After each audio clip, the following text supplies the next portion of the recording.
My bad, I was muted. I wasn't saying anything important. I was just saying something funny about YouTube. One of the YouTube categories when you're setting up a stream, apparently, is the Warframe Companion app. There's Warframe, and then there's Warframe Companion app. In case you want to, I guess, stream yourself looking through your inventory on the Companion app for some reason.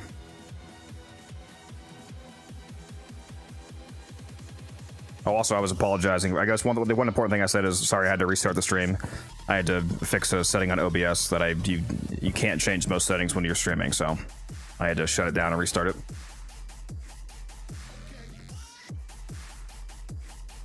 We should be good now.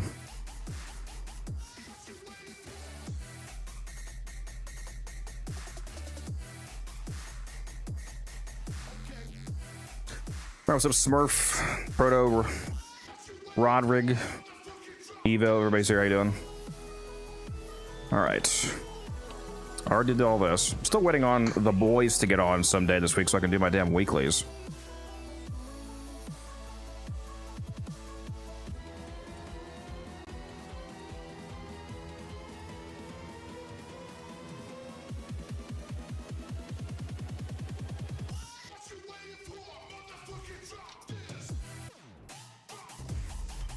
Our daily forma.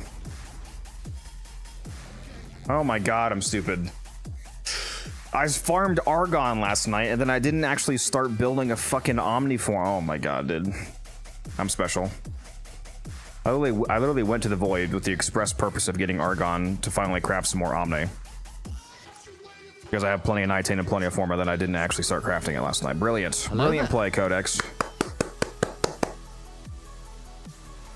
Also, somebody subbed, I think. Somebody subbed when I had to shut down that first stream. Flexible Smurf, thank you for that. I think that's 4 months of subbing from you at tier 1. Appreciate that. Thank you very much. Can't believe Hydrate is still disabled. It's not. What? It's not disabled. Hydrate is not disabled. It's active. It went up in price to 500, so maybe you just need to look farther down the list. Although I have nothing to hydrate with, so... Well, because I ran out of water and I forgot to buy some at work today.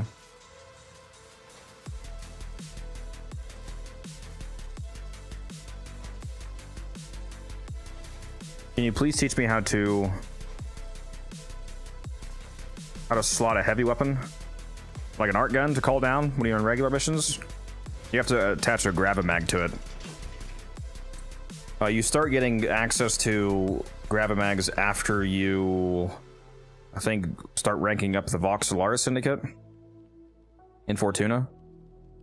You need the Gravimag, like, let me find an art gun, like this, for example. This one says art gun locked in the heavy weapon category, which means that I'm not able to call it down for regular missions, but if I click on it, it says weapon must have a Gravimag installed before it can become a heavy weapon. It says install now, question mark. So now if I install this, now I can equip the Kuva Ianga as a heavy weapon. It's basically like a, you know, like an working catalyst.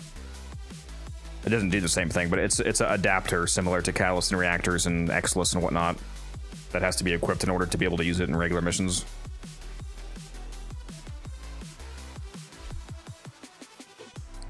Which the Steel Pass circuit didn't take that long to get to tier 10. Yeah, I think it's about, if you do it all in one go, it's about 3-ish hours. It's like 2.5 to 3.5 hours in one go. What game is this? It is Warframe. If you check the link that just got sent to you in the chat, you can check it out. It's a free-to-play looter shooter game. It's very good. I have well over 10,000 hours in the game. And that is for a reason. Please drink some water, you thirsty bitch. I don't have any fucking water, T-Spin. What do you want me to... Hold on. Hold on.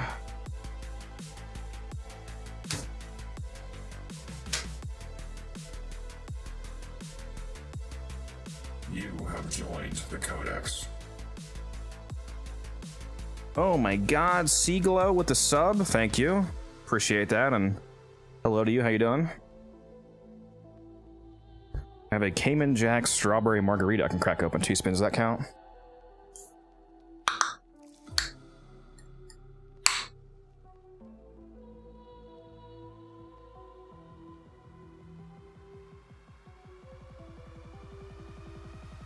this is alcohol, so this is the exact opposite of hydrating me, but you know. I also had a little bit of heartburn, so I really didn't want to drink this, but you know,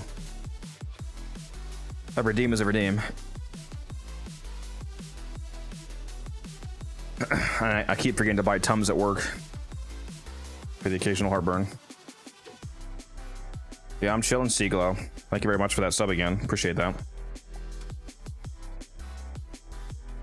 Honestly, in my opinion, I mean, you know, you're not gonna like my opinion, but I think that like 3-ish hours for unlocking 2 of the, because that's only if you get to rank 10. Like it's only about an hour to get to rank 5 as opposed to like 3-ish hours for rank 10. In my opinion, it's really not that bad for getting some of the best weapons in the game, especially because you don't have to do it forever. Like eventually that farm is done. Like, you know, once you get all 40 weapons from all 8 weeks, it's not like it's a continuous farm like ETA, EDA, whatnot. If you want to keep getting Archon shards and, you know, like put it this way, like, would you be willing to spend 1 hour of game time to get the dual tox assist? It's like when you word it that way, it makes it seem pretty reasonable, in my opinion.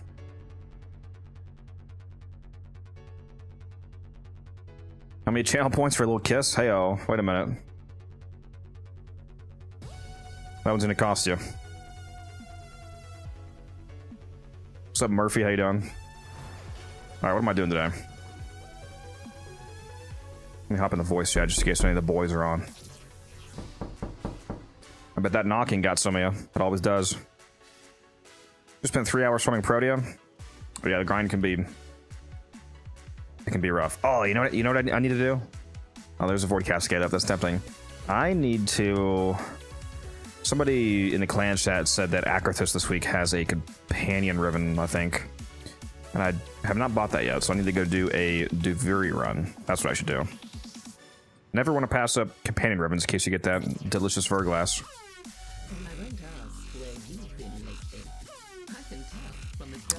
Whew, wow, damn, she has a melee, a shotgun, and a companion. Okay. Okay. I need a good little bit of clamps then.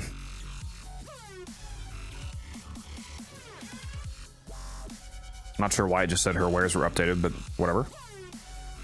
Apparently I don't have this either. Let's buy that.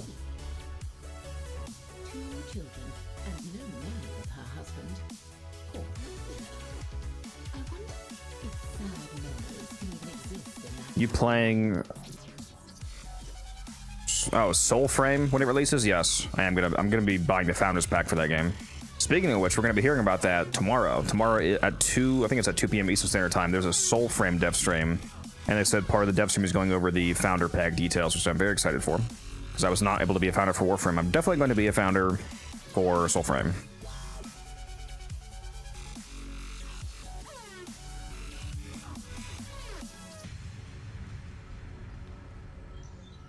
I believe in you, Leo. You can do this. What am I? Oh, I got Titania. Okay, we're cooking. Oh, chat, we're cooking. They give me Titania. Right, who's gonna go do a Steel Path Isle Weaver run with me? If you want to do this, message me in a game. Unified_Codex, same as my Twitch name.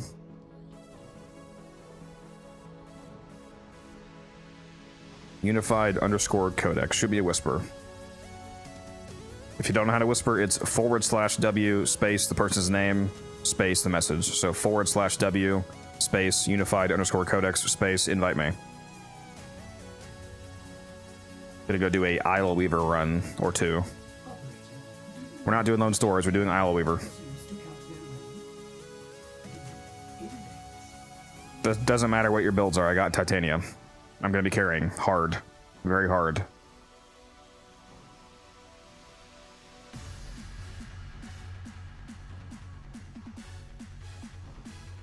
If you haven't seen Titania in Duviri, well, you'll see if you join. I'm going to be carrying very hard. They seem to have passed the quit method. Yeah, I know. I found that out like a week or 2 ago when I was trying to do it. But I have Titania for at least this run, so...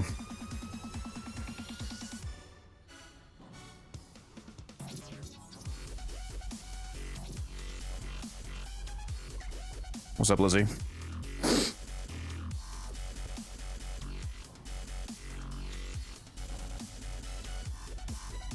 Yeah, it is unfortunate that they fixed that method. All right, we're gonna go load in. If any of you guys want to go, you can still shoot me a whisper.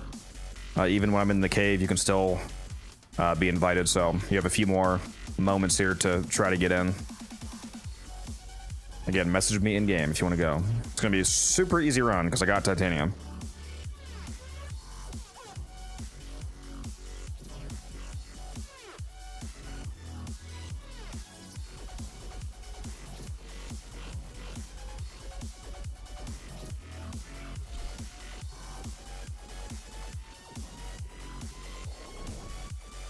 Hype train ended at level 1. Well, that's okay. Again, appreciate the subs. Thank you very much, guys. I feel like if you get a hype train to like level 10 or something, Twitch has to personally send you a plaque.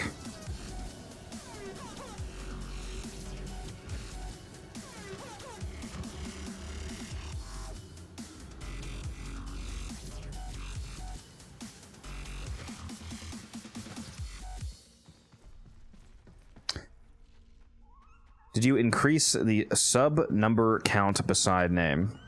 You mean the like the goal tracker thing? It updates automatically if that's what you mean. Like whenever I get, whenever I like hit 70, for example, it goes to 80, and then if you hit 80, it goes to 90, and so on and so on. It just keeps going to like the next 10 mark.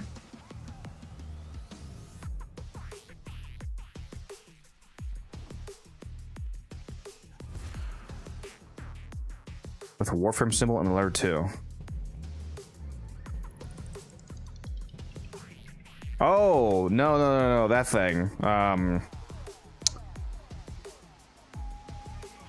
No, because I edited a picture and I uploaded it, and for some reason they didn't accept the file type, even though I uploaded it as a 128 by 128 PNG. For some reason it did not accept it, so I need to figure out how to actually get it to accept my file type. Yeah, I know what you're talking about now. You're talking about the tracker next to you. I had the same problem when I was trying to upload emojis. I uploaded the emojis for the Twitch chat literally in the size and the file format that they wanted, and it just gave me an error code, and I was like, okay, I guess I'll try again later. My guns don't even matter. I'm playing as Titania. So yeah, sorry, I'm still working on that. Do need to update that, especially because there's some of you that have hit a year already.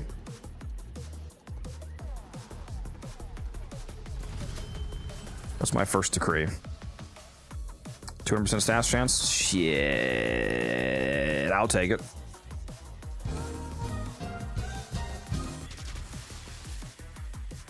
Oh yeah, I know you're talking about the yellow pointing guy from the Discord. That would be funny. Alright, are we good, homie? Are we good? Are we getting in here? Loving the beard. Appreciate it. I try. Maintain it myself.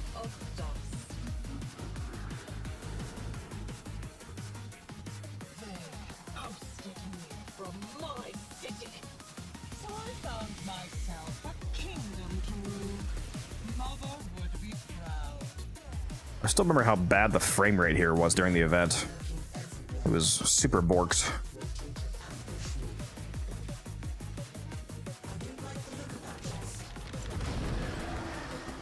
Really struggling with level cap Thrax. Any tips? Are you struggling with killing the physical form with regular damage, or killing the ghost form with your amp, or both?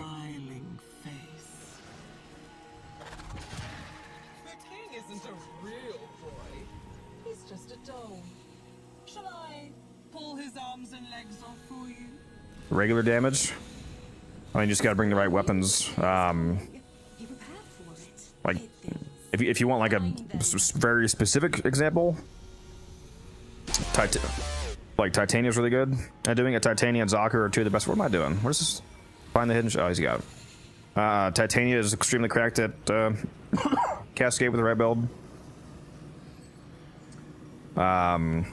if you want to bring like regular guns that'll kill them, typically you want to bring guns that have multiplicative scaling with like galvanized aptitude and a primer like the compressor edge, so you can load them up with stats effects for multiplying your damage.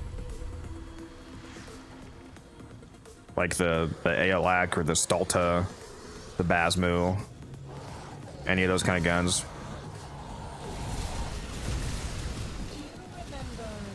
If you want to have a real super easy time, bring Titania. I'll say that. I don't know if you've seen me do Titania on a Cascade like I did the last night, for example, but she absolutely shreds at level cap. Both in terms of killing the physical form and staying alive, it's both very easy. Your Invis Noko build is busted in Cascade. Yeah, I haven't actually taken it there yet, but I imagine it's pretty good.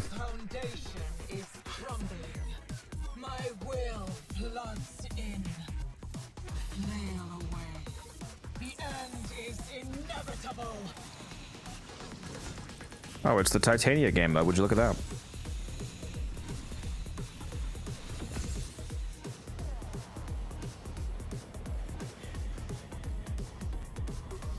A complete black appearance, yeah.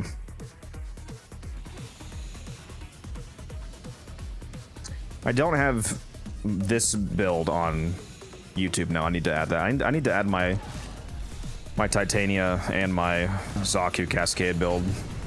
My Zaku build for Cascade is a Cascade specific build. My Titania build is basically just my normal Titania build. Like it's essentially the Titania I would take to any mission. The Blast, Innervate, Zada's Whisper.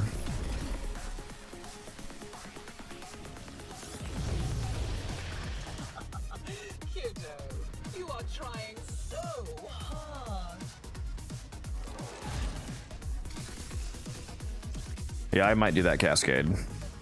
If you guys want to, whoever wants to do a fairly long Cascade run, if you want to wait for me, I'll do that for, you know, probably a couple hours at least. But probably just the whole. If I go into a Cascade, it's probably just gonna be the whole stream.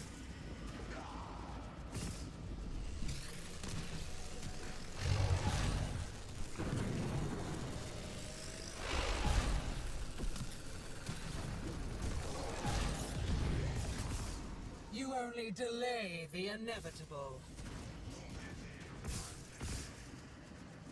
Well, there's one exception to that statement actually about using Titania, the same build everywhere. If I'm taking Titania to as like a really low level non-steel path exterminate speedrun, for example, then I use a thermal sunder Titania. That is a real fast way to crack relics, is by doing a non-steel path exterminate. Just fly through the map with Titania, blowing up rooms with a max range thermal sunder. Is Basmo a good weapon? Yes. It's very good. It's one of the weapons in the game that has what's called multiplicative scaling. The galvanized aptitude, or any of the galvanized damage mods, aptitude, savvy, and shot, they're supposed to be base damage, but on some weapons, they're bugged, basically, to work as a multiplier instead of a base damage increase. So the damage increase that you see from galvanized aptitude on the Basmo was actually multiplicative to base damage instead of adding to get together with it. Inconsequential. Yeah, I think you said you weren't able to get it, Evo, from the Nabros event because you weren't high enough mastery rank yet. You're still not going to be able to buy the blueprint off somebody unless you're the right rank for it. I forget what rank it is though. You have a core build? Yeah, I have a core build video that I released after the pseudo exalted to exalted rework. If you want to go check that out. I did make a mistake in the core video though. Back then, I was not yet aware of the fact that catalyzing shields does not actually require you to hit a certain shield threshold. Catalyzing shields is actually bugged to where any amount of shields that you regen with that mod equipped will give you the full 1.33 second shield gate. So everything I say in that core video about like, oh, having to hit a certain amount of shields by using multiple auger mods and whatnot, and like using blind rage to make abilities cost more to do that, none of that matters, because that's not true. So you don't have to use blind rage if you don't want, and you don't have to use any. Well, you do have to use at least one auger mod or brief respite because you have to regen some amount of shields, but you don't have to regen your full shield value. As long as you regenerate at least one shield, it activates the full catalyzing shield gate. Aside from that, the video is good. It's pretty much the same build that I use now. I'm just getting started.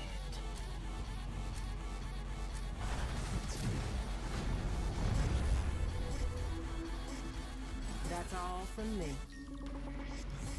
Oh, fire rate, I'll take it. That's all trash. That's good. Come on, give me more damage. More damage.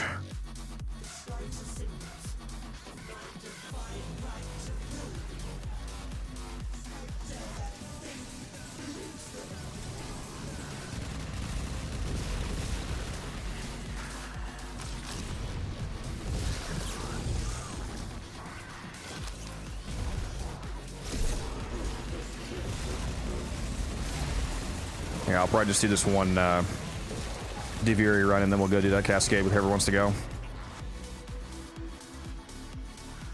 So just be ready for that. Do I like Wisp? I sure do. What are we? No, still guy alive? I was like, what the fuck's going on? I was dying all along. Did you know that? Dying from the poison I sucked down to kill I'm not gonna lie, I'm gonna be lazy and bring Titania again to the Cascade. until it held out my own severed hand to me and offered me life.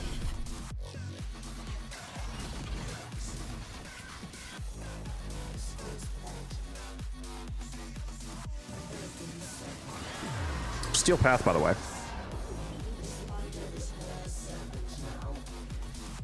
Alexia does not like this build.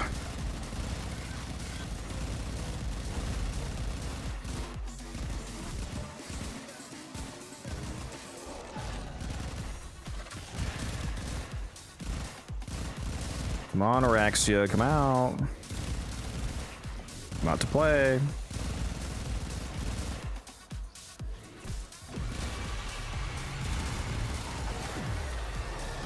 It takes longer to get to her next phase at this point than it does to actually kill her.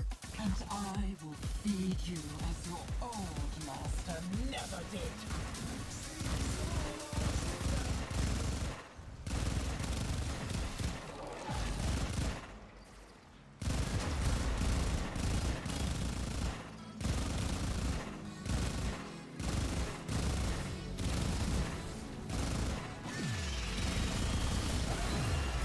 Yep. Light work. Not very nice, kiddo. Albrecht wanted her to help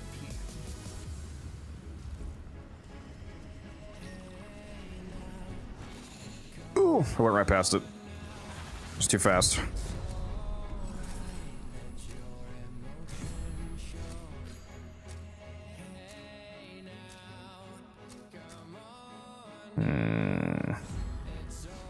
Give me the double crit damage decree, please.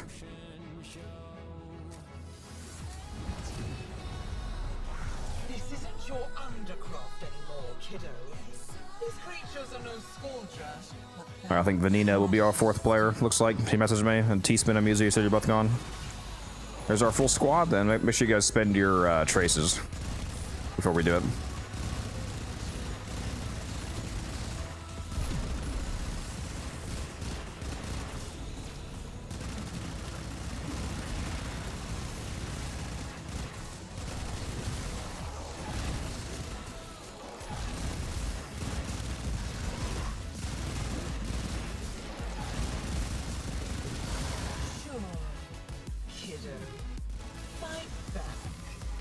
Gotta remember to put my hobbled dragon key back on.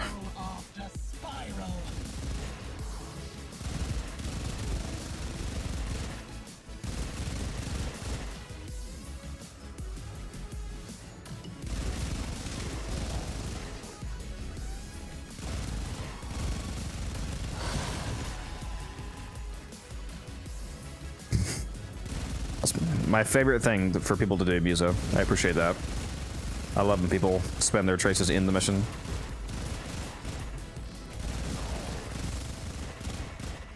That's what Leo always fucking did to me. I swear the motherfucker was trolling me, dude. All the time in the universe. You know that better than anyone, don't you, kiddo?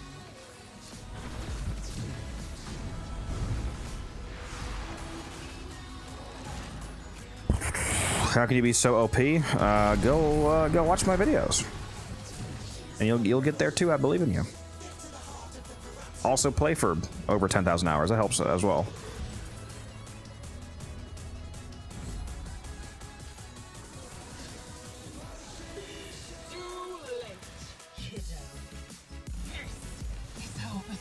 Ankle, yeah, just need to put on ankle weights like that one guy in Naruto. Never watched the show, but I know there's some guy in Naruto that always wears weights for some reason.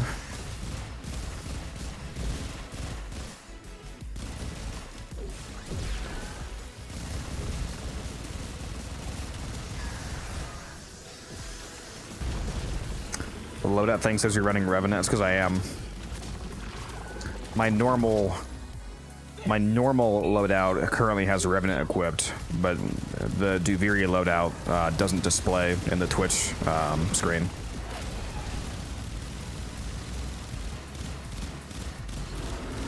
When I leave Duviri, I'll have Revenant equipped. Everything that it's currently showing you that I've equipped was like my non-Duviri equipment.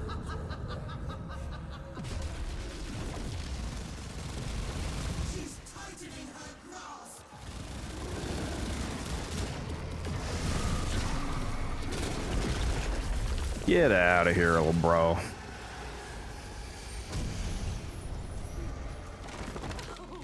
She's vanished for now, but she'll climb back up the water spout again.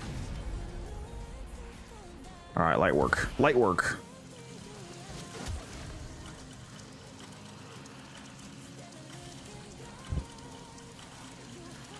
You want another hydrate command? Trying to drown me?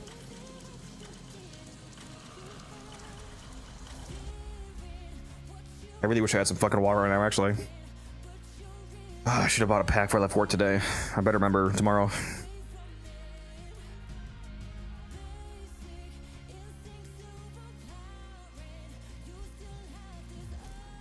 All right, I'm gonna go buy that companion ribbon right now.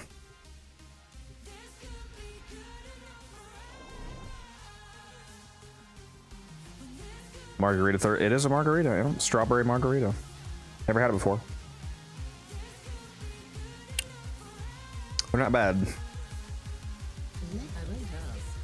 Not my favorite though. Probably not a super smart idea to drink when you have a little bit of heartburn, but you know. We ball. Please drink some water. I think me and Mizu are bringing Titania. It's just gonna be a full Titania squad.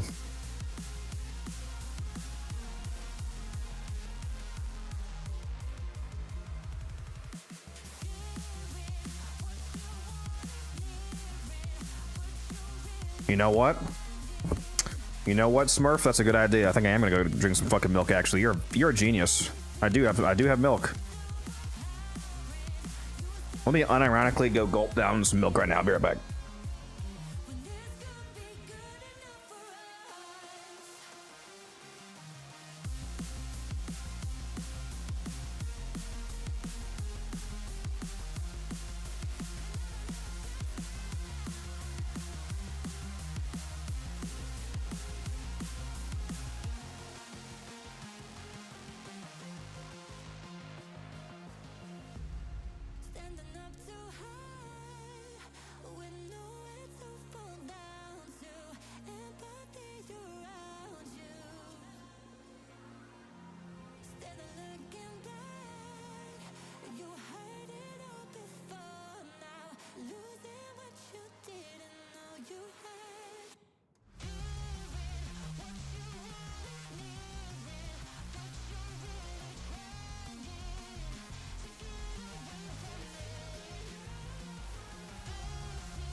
All right, Smurf, I love you.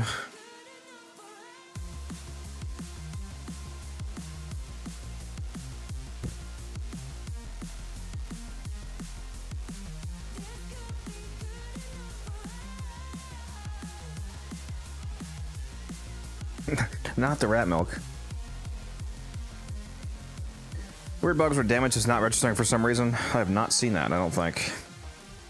That's unfortunate, though.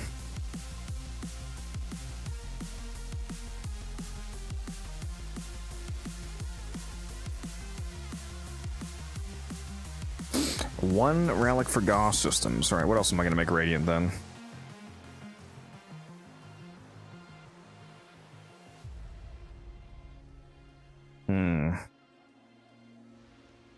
Oh, I guess more Icarius, actually. I still have those, don't I? Icarius Prime... Receiver. Yes, that's what I need.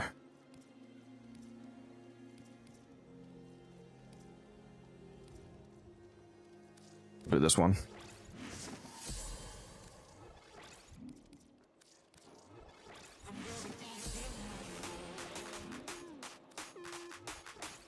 Okina BP. Why? Choo choo, motherfucker! That's not getting vaulted yet. That's, I think that's next after Gauss.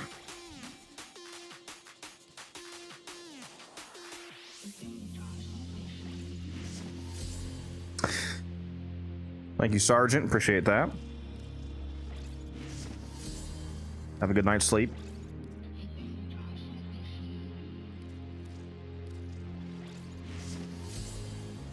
Yeah, but why are you trying to get them, though, T-Span?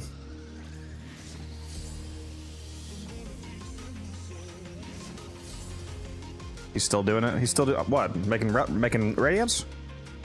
Am I not supposed to make radiance? It's my lifeblood.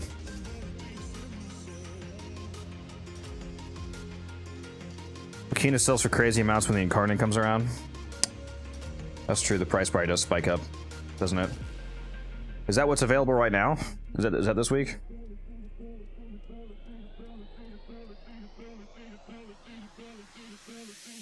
Alright, now it's selling for nothing.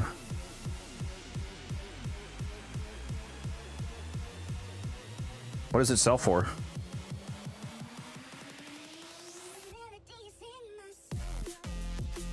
Oh, that was last week?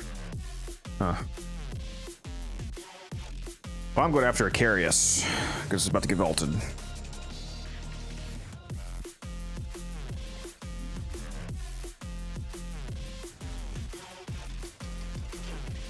Onward to Titania.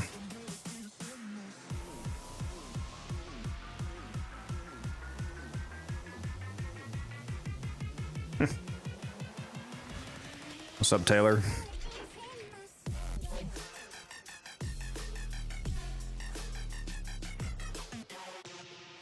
Almost went into that without Matter Ion. That would have been awkward.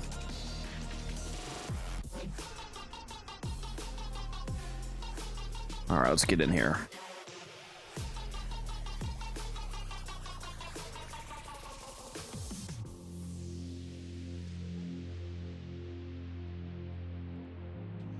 Why is there so many looks in here, bro? Which looks is the look that you like? It's your Warframe. What do you mean?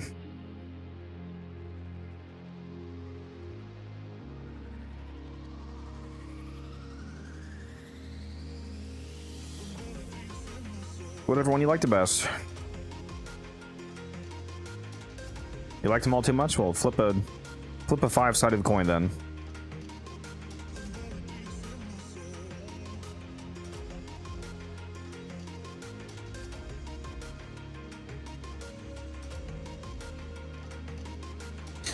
Can you drag me into the voice chat so I can close stream? Can I drag you into the voice chat so you can stop supporting me on stream? That's crazy, bro. That's crazy work. But sure, I guess.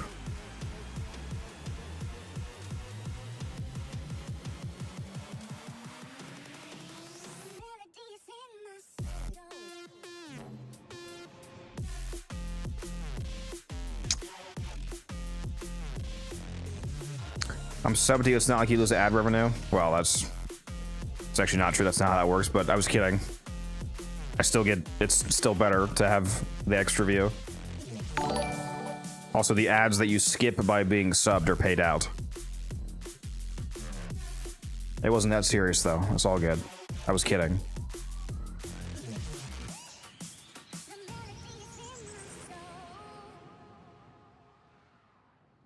Thank you, Funny Bone, for that follow. Appreciate that.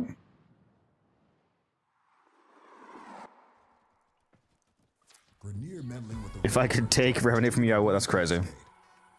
This guy. so they can stop the Cascade getting out of hand. Oh, I forgot to put my fucking... Hold on. We're boarding. We just started, so it's all good.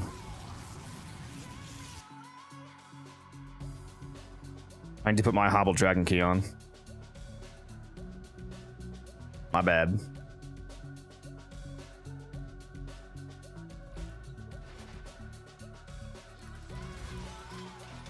You did not disconnect, it was me. I aborted the mission. I need my hobbled key. Need to hobble myself.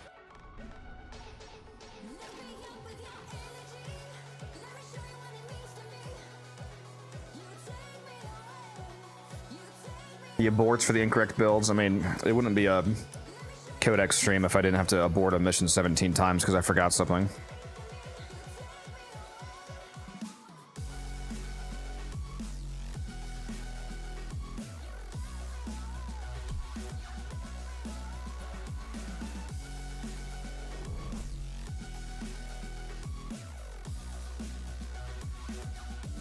The Hobble Dragon Key actually makes his Titania build so much better. The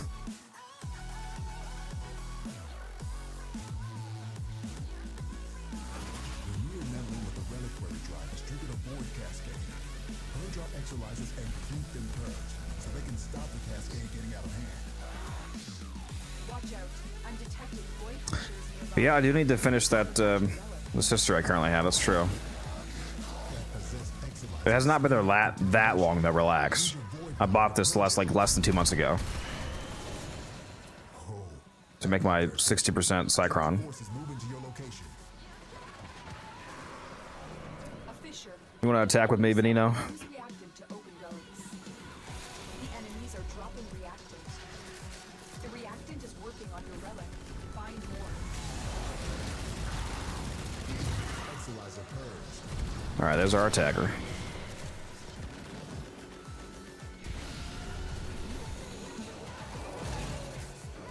Ever thought about using Hobble on Titania? Yeah, it's really good in Fisher missions, especially because it lets you pick up the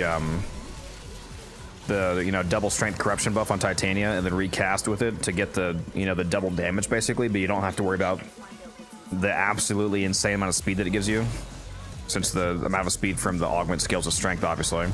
So typically when you get that much strength, you're like uncontrollably fast. But with the Hobble, it's a lot more manageable. And you get all that damage.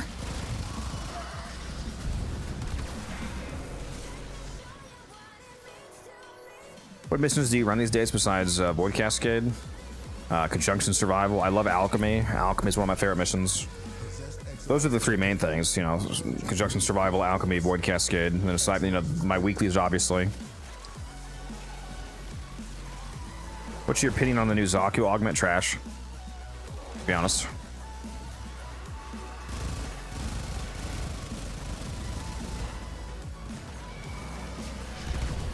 We need to mark a Thrax.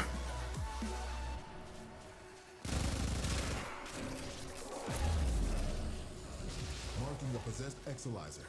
There we go. There's one. Keep that homie alive. Spent Exolizer has been retired.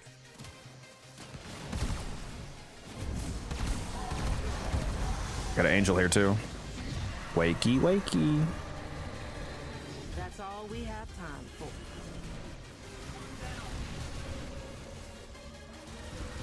Yeah, the new Zaku augment seems to have basically no purpose. Because he already, at least at higher levels, he already instantly kills everything, so I don't know what the point of any of the buffs that you get from the augment are. Did you see angel ghosts are attenuated now?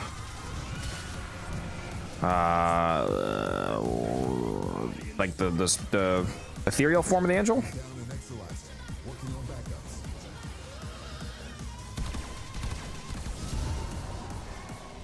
Oh, there goes Veneno. Okay.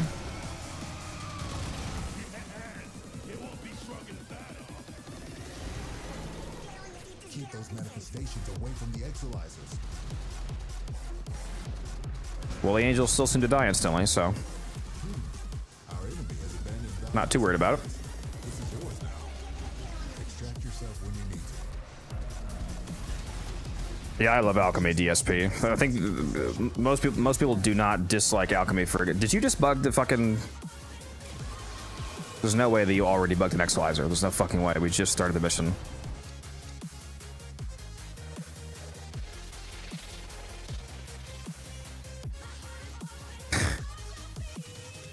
Bro. Okay, so we just lost a squad member and bugged an Exolizer on the first rotation, so I'm leaving this fucking mission.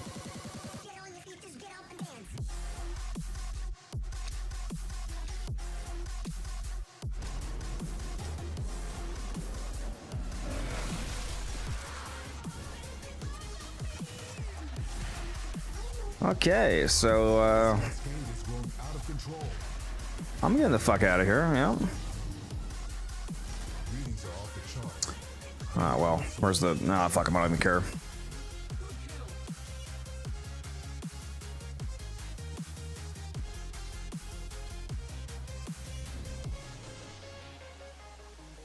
Exolizer suppressed. Purge it before it makes the contamination worse. Cascade is approaching critical levels. Your time is running out. Good work. Oh, Venino, if you have an unstable connection, then I should probably invite somebody else if you are worried about that happening again. You conquer the foe, so you conquer yourself.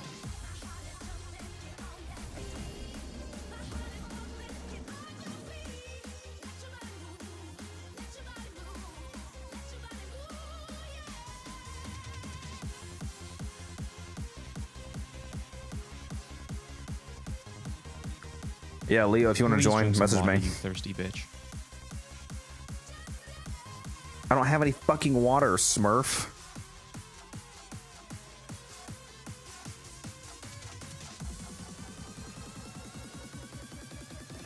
Whoever wants to be the fourth, just shoot me a message in game. Unified_codex. I will take a sip of Cayman Jack. Mr. Rodrigue says he wants to go.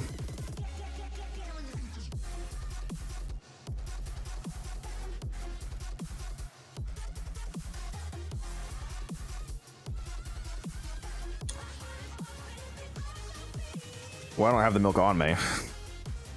I didn't get a cup of it.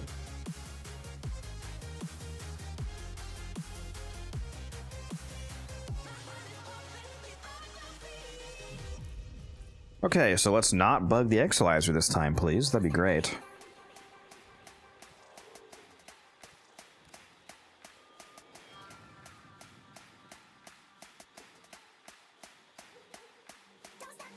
Milk and Tito's, yeah.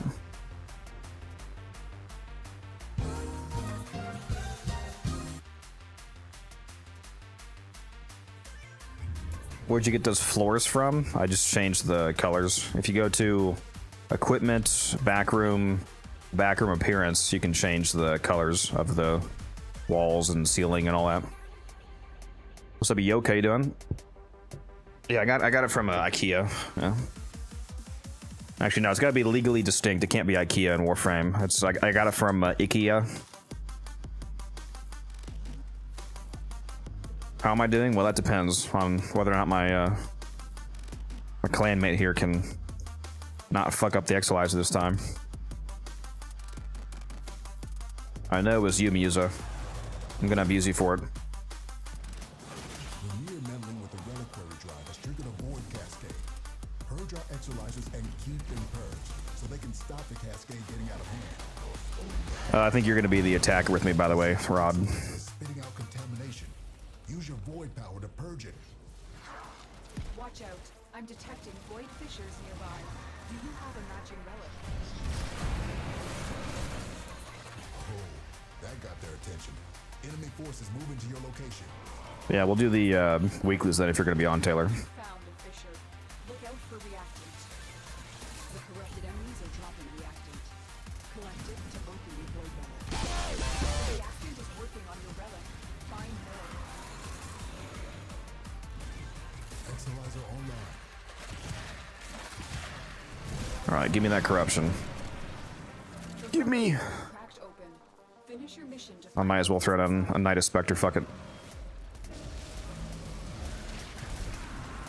There is 4 brief respite here. Oh my god, we did not need this many respites, guys. I should have changed my aura. Holy shit. Purge it and make it work for us.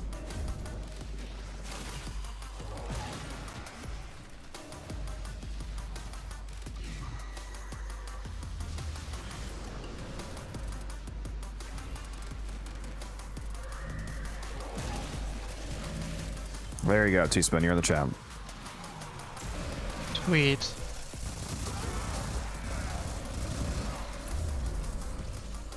Marking a possessed Exolizer.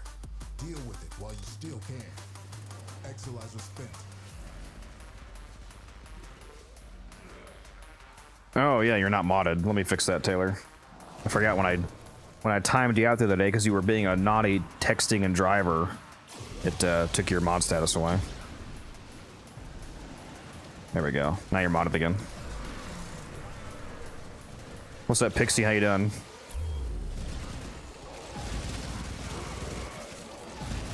I'm glad to see that you took some time off from your knitting a quilt and taking a nap to come watch my stream. Contamination levels going in the wrong direction.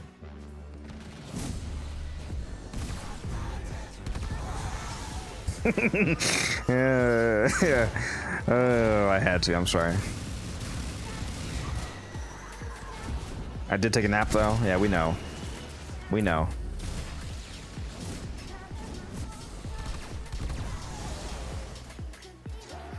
How does the Exolizer bug occur? Is it when you're about to pick a relic? Yes. If you clear an Exolizer during the relic rotation, it has a chance of bugging out and being permanently uncapturable, basically.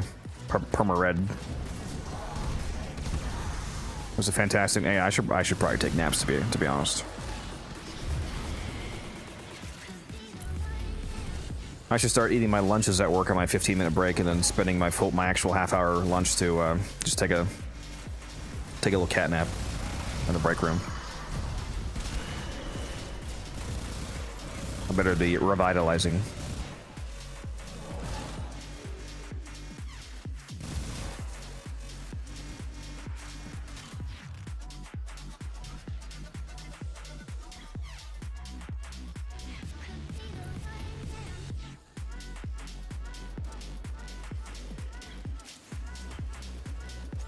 I'll have such a nice sleep after this all-nighter. All-nighter? Oh, where's the Acolyte?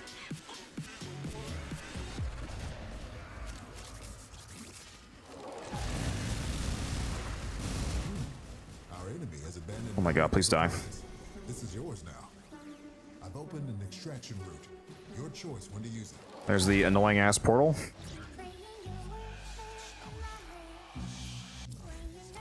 Yeah.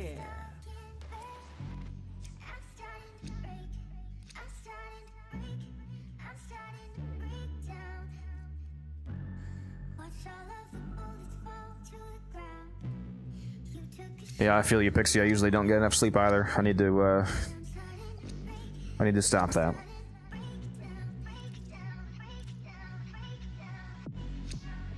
That's why I try to end these weekday streams by 2 a.m. so I can still get enough sleep before I go to work.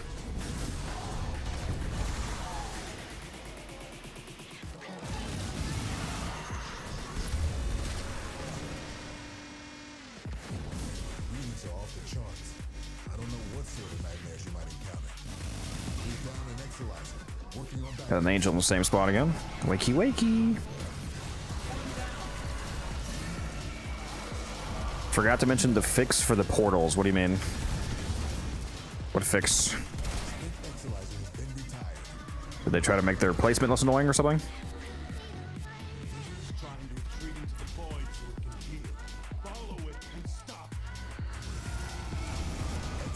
Yeah, I don't work until 12:30, so even if I stream until 2 a.m., I can still get 8 hours of sleep. I live really close to work too, so even if I wake up at like 12, I can still make it to work for 12:30. So it works out. I try to get up at like 11:45 though, but even so, I can still get enough sleep. Even if I, some nights I stream until 3 a.m. instead of 2 a.m. Even that is not too bad. I'm asleep by 4.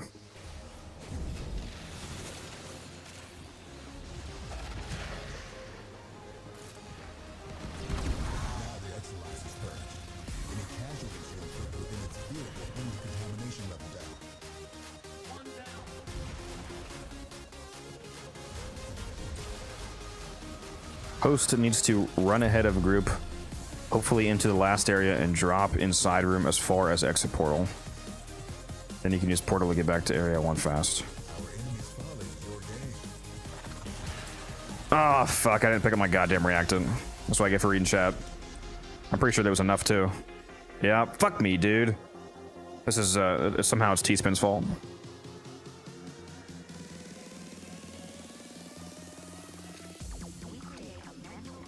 Hey, I didn't bug the Exolizer last time. Yeah, we'll throw that on Musa. Well, there goes my rare drop. Fuck me, man. I'm never gonna financially recover from this, guys.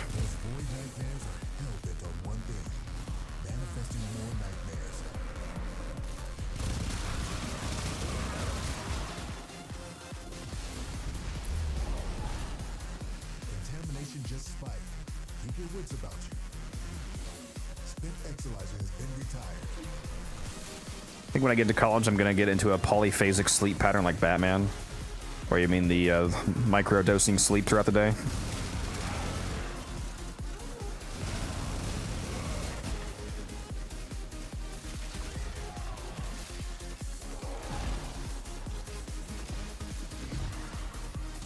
Contamination spreading. Collected enough reactants to open the zone. Exolizer spent. Meow.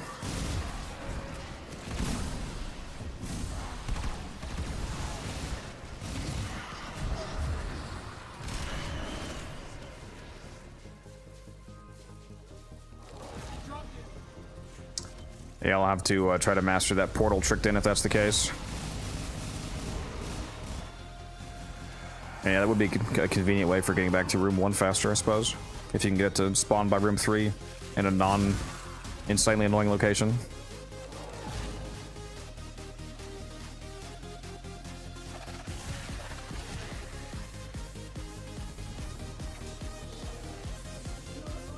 Oh, I just went through on accident. Fuck me, dude! Oh my god. You just lost an Exolizer to possession. Dude, I hate these fucking portals so much.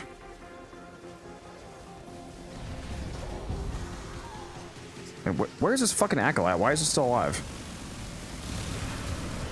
There you go, problem solved. Any nearby attackers will degrade the Exolizer's performance. Clear them out to get the system working full steam.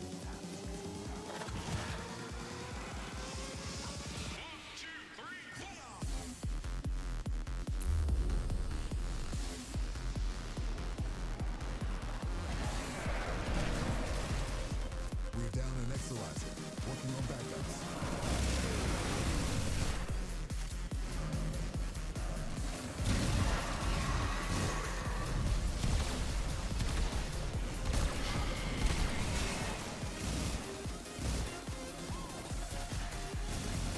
Sleep paralysis, so that sounds fun. I've never experienced that. Down an Exolizer. Working on backups. Struggle has its benefits. It's insane to me that some people actually experience, like, waking up unable to move, and they're like, oh, I see a demon in the corner of my bed. My sleep paralysis demon. His name's Greg. He's chill.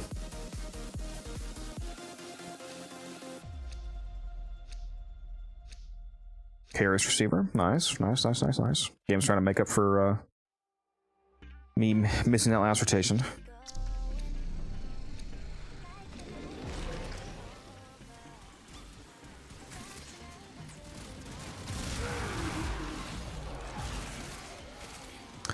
Well, that was the easy daily challenge. Apparently, kill 150 guys with blast damage was a daily.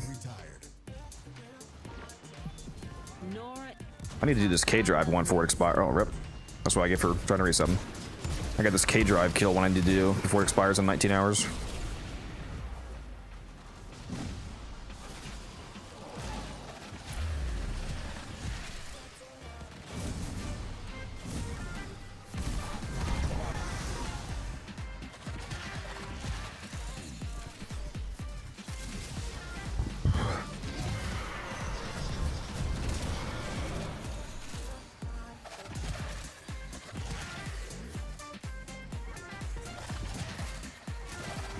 Need to get my corruption back.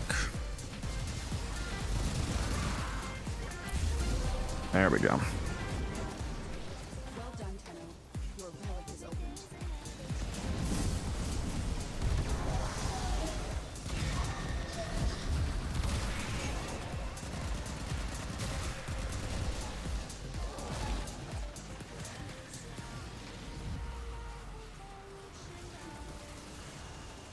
Yeah, that's insane, Smurf. I would like to never experience that.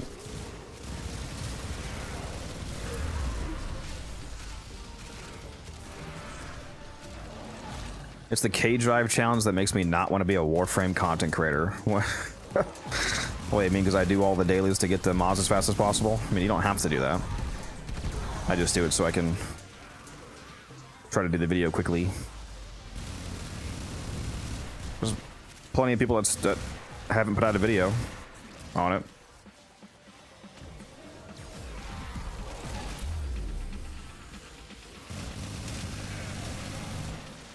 Exolizer spent. I'm looking forward to that Hema augment.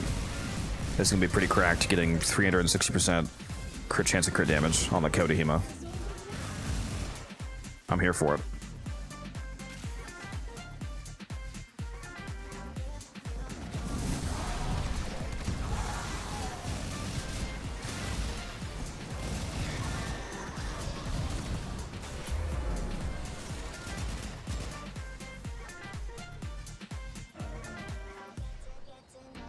Wow, Muse is saying something nice, crazy. We're down an Exolizer, working on backups. Enemy bounty secured.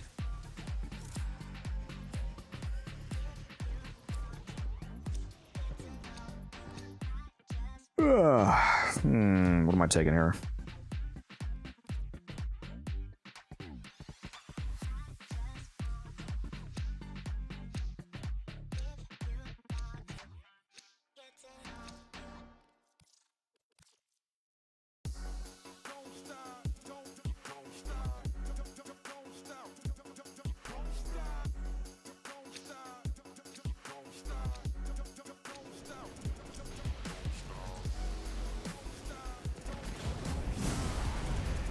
I think for the Saturday stream, I might spend a.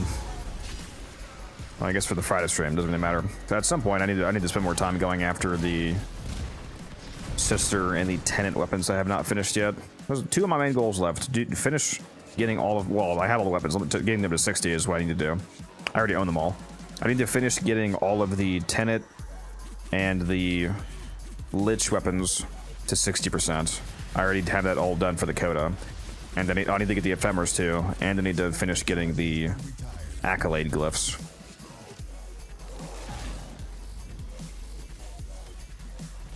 What is Equinox lore? I don't know if she really has any. I think she's one of the frames that is a bit lacking in the lore department, unfortunately.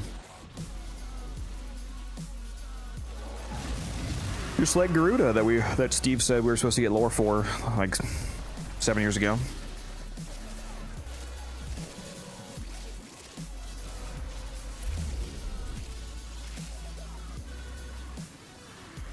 Well, in my case, Pixie, I'm just going to spend platinum buy them. I'm just going to go on the market and buy high percentage weapons with an ephemera so I can knock out 2 birds with 1 stone.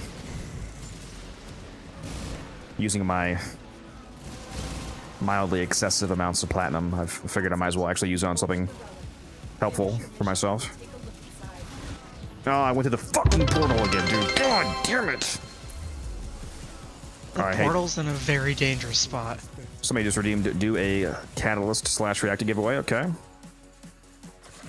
Well, it's a good thing I'm still corrupted because I went through that shit and it takes your abilities off. So that's really fucking annoying. Yeah, I really hate that so much. We're down an Exolizer, working on backups. The void has manifested something other than a nightmare. All right, give me a second on that giveaway, guys. I'll start that in a moment. Ooh, never mind, I'm taking those. We're getting a lot of rares this round, I like it.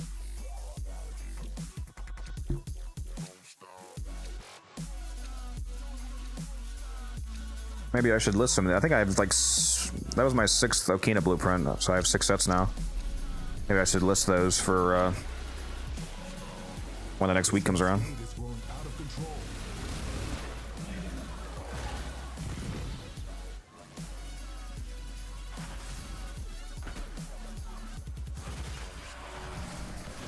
Actually, yeah, let me redo this. Here we go.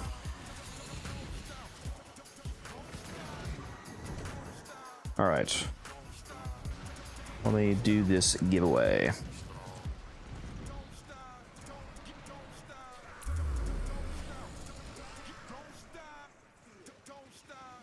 All right, exclamation mark enter in the Twitch chat for a chance to win either a catalyst or reactor, whichever one you want.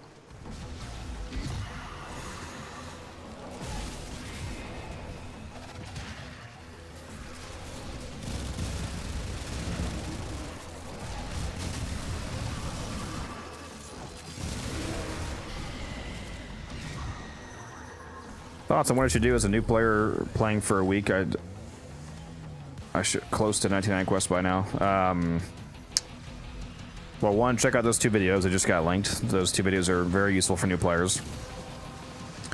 And yeah, just work on clearing out your star chart and doing the main story quest. Those are basically the 2 most important things that lead to unlocking 99% of content in the game.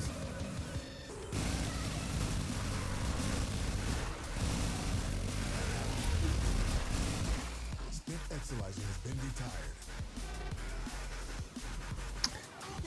And again, do exclamation mark enter in the Twitch chat, guys, to win a free catalyst or reactor.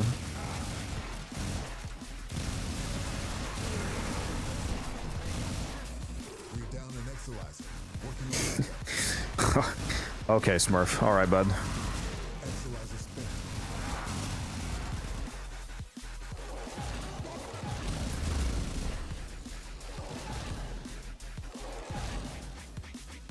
Cascade intensified.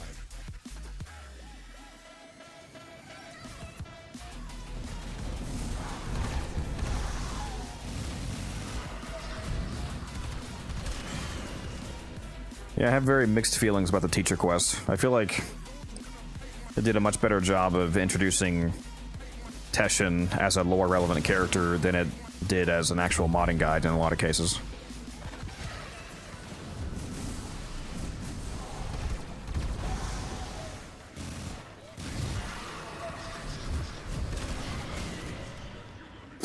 Like, really the only relevantly useful thing that the quest did is just introduce the idea of modding itself, and like, you know, hey, polarities exist. Like, that's good, but there's still so much more. They need to add another quest. They need to add a continuation to that quest that you somehow unlock after some bit of more progress, and it gets into more advanced actual modding methodology. Like, hey, here's why you should use different factors. Like, here's why you want to combine things like fire rate and multi-shot and crit chance and crit damage and base damage and headshots and blah blah blah.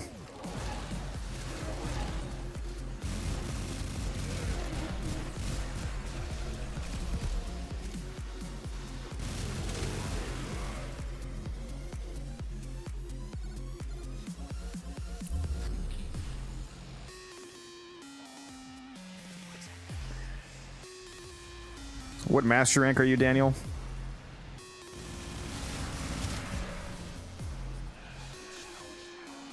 Because if you're master rank 14, for example, the Phantasma Prime is really fun shotgun with a pretty easy build, and it shreds.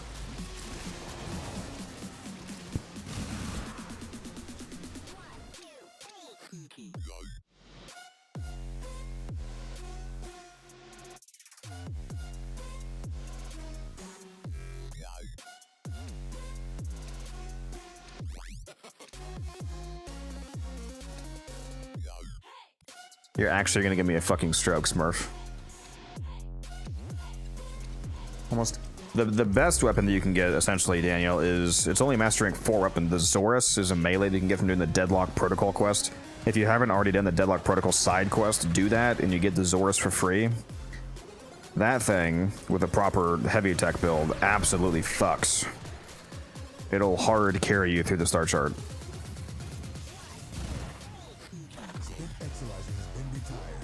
Alright, let me not go through that portal again.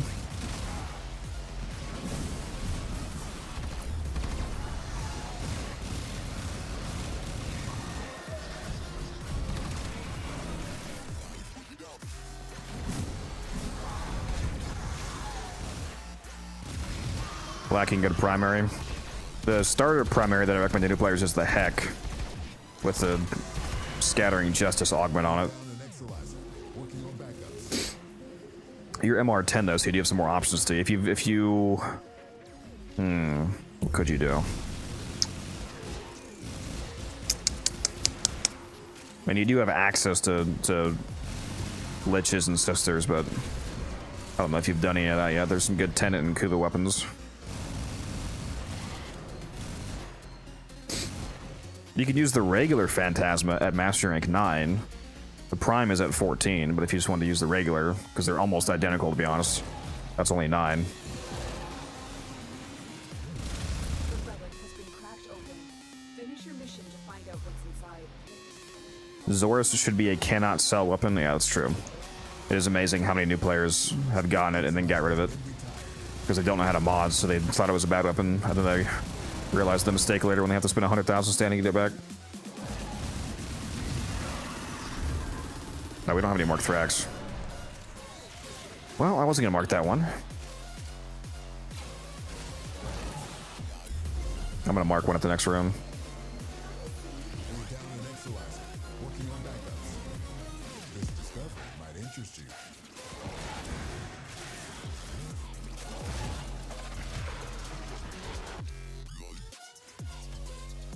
Well, you're getting the Okina blueprints you wanted to, Spam. Finally. I've been running only Okina blueprints for about 2 weeks now. Alright, let's see who the winner is of this giveaway. It's been long enough time. Pixie, please. You are the winner. Let me know what your in-game name is and which one you want between Catalyst and Reactor.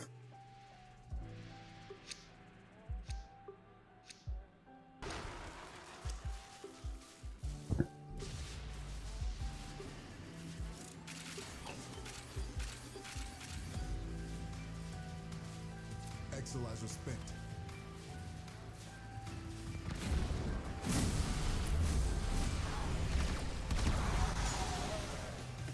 I mean, to be fair, guys, only 6 people entered the giveaway, so pretty high chances of winning for any individual person. Just lost an Exolizer to possession. Get it back. Keep any roaming Thrax away from that Exolizer until it discharges. That'll nip this Cascade in the bud. We're down an Exolizer. Alright, let me see if I can send this right now for you. You want a Catalyst?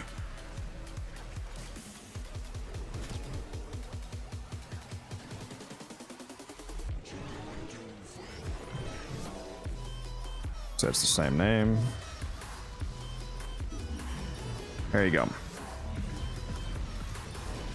Enjoy. Exolizer suppressed. Purge it before it makes the contamination worse.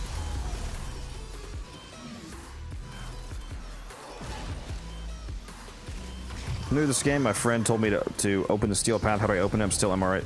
To unlock, you don't have Steel Path unlocked yet. You have to clear out your entire start. You have to beat every mission on the regular start chart to unlock Steel Path. So I would just work on that and the main story quest, and you'll naturally unlock what you need to. How would you mod the Phantasma? I have a build video on my YouTube channel, Daniel, for the Phantasma. You can go check that out.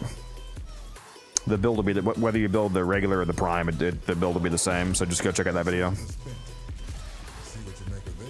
I don't. There's no fucking reactant, dude. I have 9. God damn it. Oh.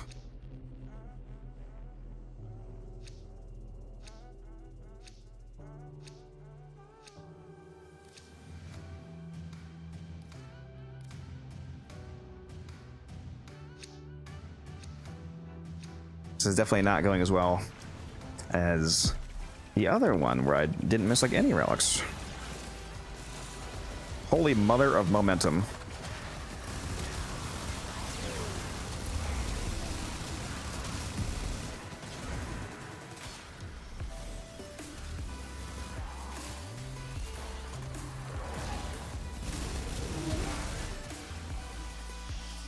Oh, now we got this fucking guy coming. You can spawn on me? Sure is. Get out of here, violence. I'm trying to nullify me, buddy. Mm-mm. Mm-mm. Spent retired.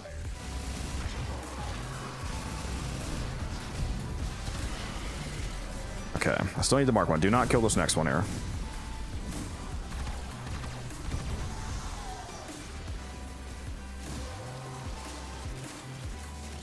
That's it. You opened the relic. Finish your mission and we'll take a look inside.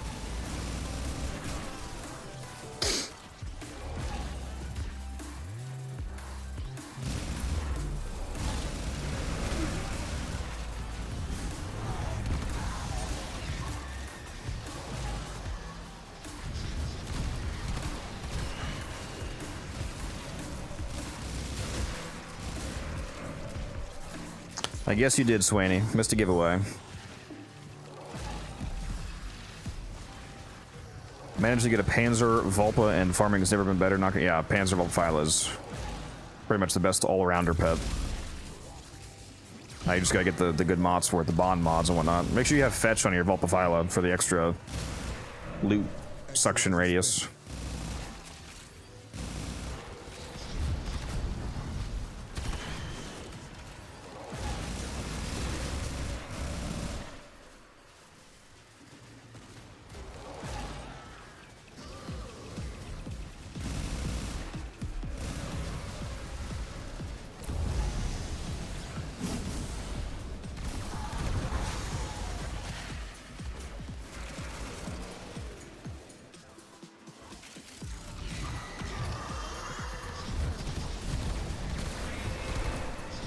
We're down an Exolizer, working on backups.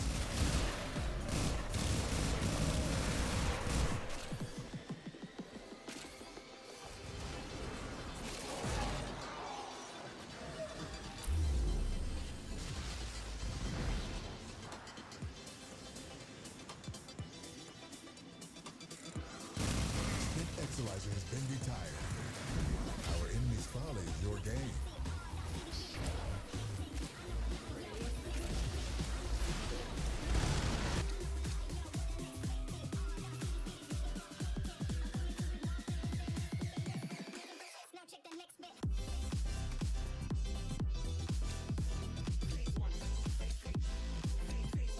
Alright, we got a double credit weekend coming up, don't we? I gotta remember to do that.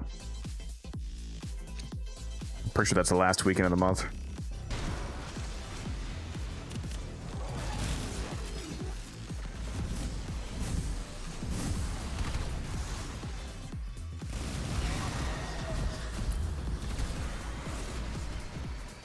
Yeah, I need creds too. There's a double credit weekend coming up though, so should be able to grind some out. I might see if I can do the secure elective method and get like 500 million.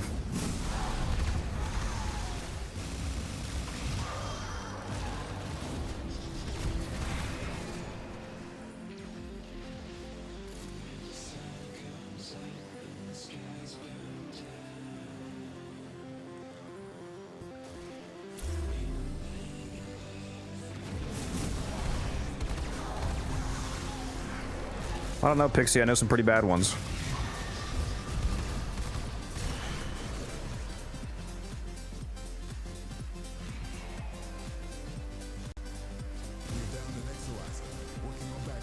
Well, that's not the only credit farm, Smurf. You can also do the Legasite Cache or the Secure Elective Orb. The actual most credits per hour is the Secure Elective Farm if it's done correctly.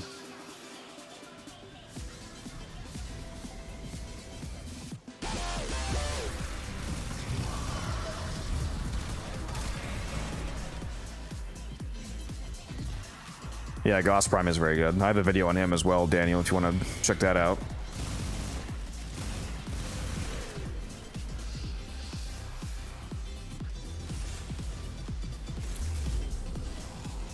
Exolizer spent.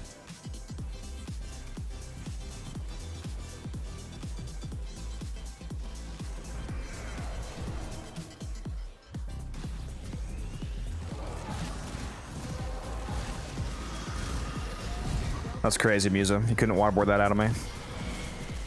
Spent Exolizer has been retired.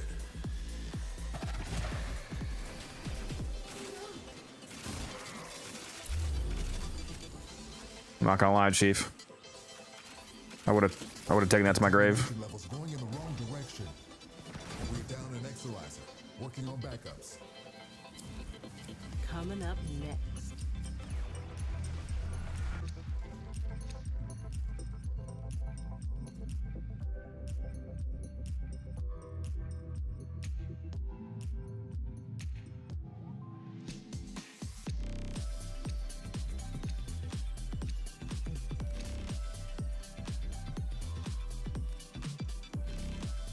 Hey, tips on good credit farm as a newbie. I'd love to get at least one Umbra mod max, but I don't have the credits. Don't worry about maxing out rank 10 mods. You should only be getting those to like 6 or 7. Because the cost of mods basically doubles each rank. So for example, that means you can get 2 mods to rank 9 for the same price that it takes to get only 1 to 10. Like going from 0 to 9 on a mod is the same cost as just that last rank. Just that 10th rank. So it's much better to spread your Endo and credits around and have multiple high rank mods instead of like trying to max them all one by one, because then you're gonna have like one max rank mod and a bunch of others just at 0 while you're out of Endo.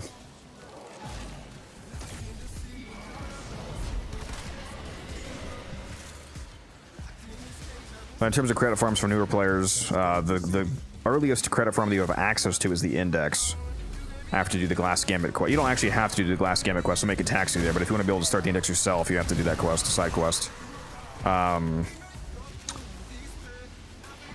a better credit farm that you get later is after you complete the Hex quest, you can do the Legasite capture method. But yeah, if you need a quickly accessible method, it's going to be the Index.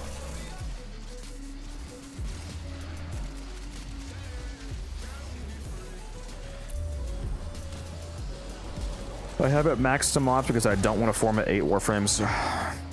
Poor. I'm just kidding. You should have done that over the Double Affinity weekend. You could have gotten them, thrown this format on at you know, half the time required.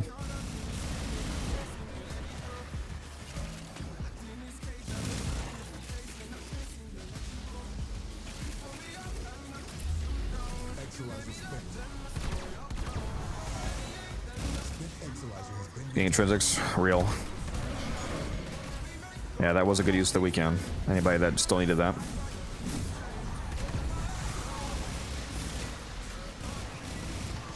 That's what I recommended a lot of people do, is finish intrinsics.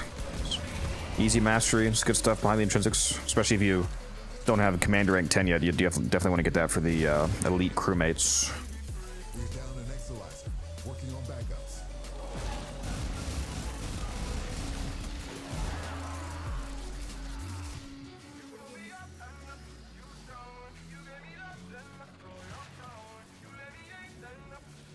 Only annoying thing about Cascade is that you can retire stuff so fast. I'm not sure what you mean by that.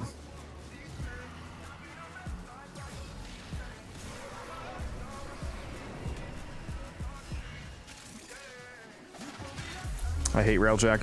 Well, you don't have to actually do Railjack to level your intrinsics, basically. You just gotta do a Void Storm survival. The only part of the mission that's actually Railjack is before you board the ship. Once you board the ship, it just turns into a regular survival.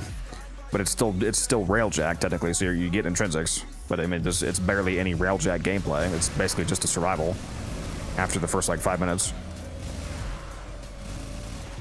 And you get to crack open relics. It actually astounds me how hard people think it is to get intrinsics, just because I think most people just don't understand how, like, the intrinsics are from affinity, so if you just stack a bunch of affinity multipliers, you know, affinity booster, affinity weekend, Smeedy Kavat, go do a Void Storm for the Fisher buff, stack all those buffs on top of each other, you can get intrinsics insanely fast.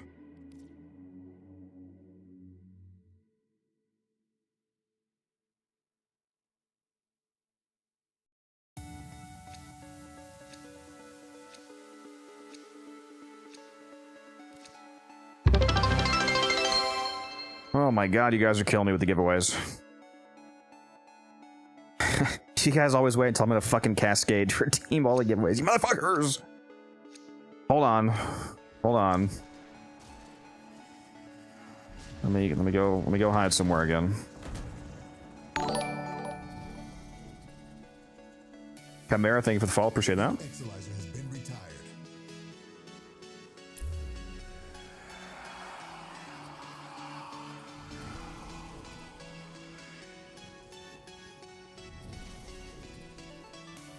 right, exclamation mark enter in the Twitch chat for a chance to win a Forma bundle this time. Exclamation mark enter.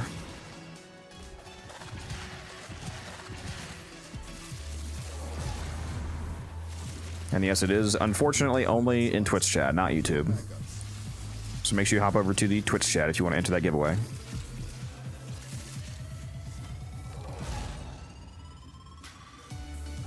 Ooh, I almost went to the portal again. Fuck you, portal.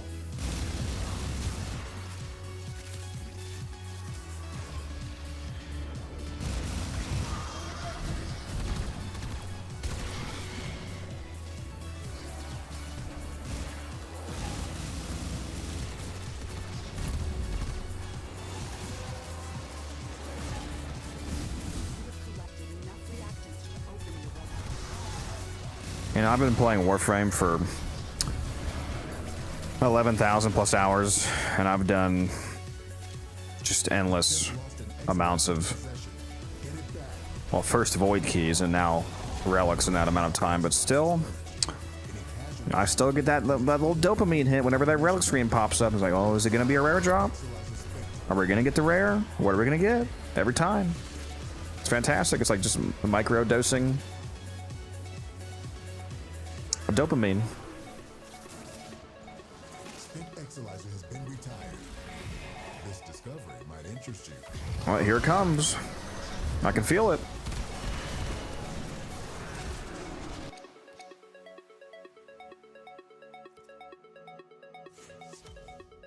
Just described a gambling addiction. No, I can stop anytime I want. It's fine. It's fine.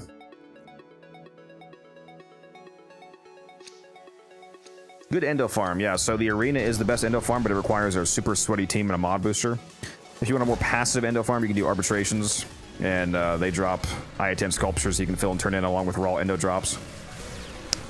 Also, strangely, alchemy, steel path, fisher. Well, yeah, on steel path specifically because there's more enemies. Steel path, alchemy fishers seem to drop a surprising amount of endo on the side, and you get the crack relics at the same time. So, also farming. This is again, a lot of people are get triggered when I say this, but farming platinum can also just be an endo farm. Like instead of directly farming endo, if you have access to any decent platinum farm that you like, you could just farm platinum and then buy sculptures. It's like either way, you're spending time farming. It's just a direct versus indirect. So if you want to do it that way, there's also that.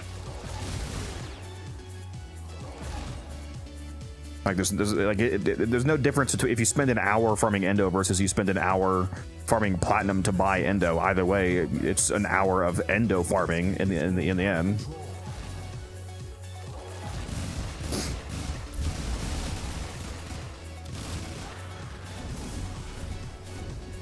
I don't know why people get so mad about that. Like, what do you mean spend platinum on endo? I could spend that on other things, but yeah, but it's platinum that you wouldn't have gotten if you didn't spend that time getting it for endo anyway. There's no actual loss there.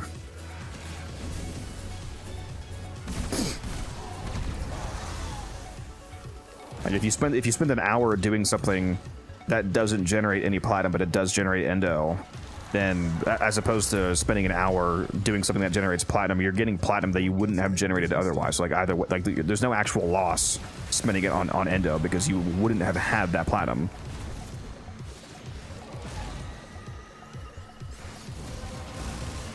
And the plus side of that is that there's a lot of, platinum farms that you might find more enjoyable than direct endo farms. Like a lot of people fucking hate doing the arena, for example. But you'll probably have a good time doing a fisher mission that you like. If like, oh, I'd like chilling in a survival, you can just go do a survival fisher, sell your prime parts, spend the revenue that you get from that on sculptures, and there you go. You just did an indirect endo farm.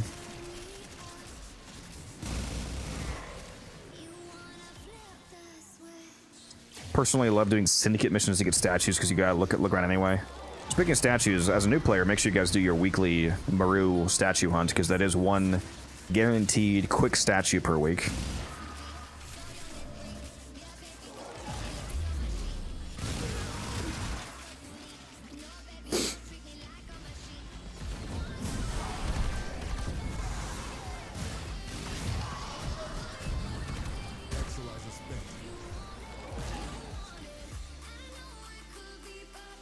I have Protea, Lavos, and Sevagoth. Which one should I craft first? I mean, the answer is whichever one you want, but if you want me to pick one, I would also say Protea, like somebody else did. Protea is probably my favorite of those 3 frames. They're all exceptionally good Warframes, though. Like, you cannot go wrong with any of those.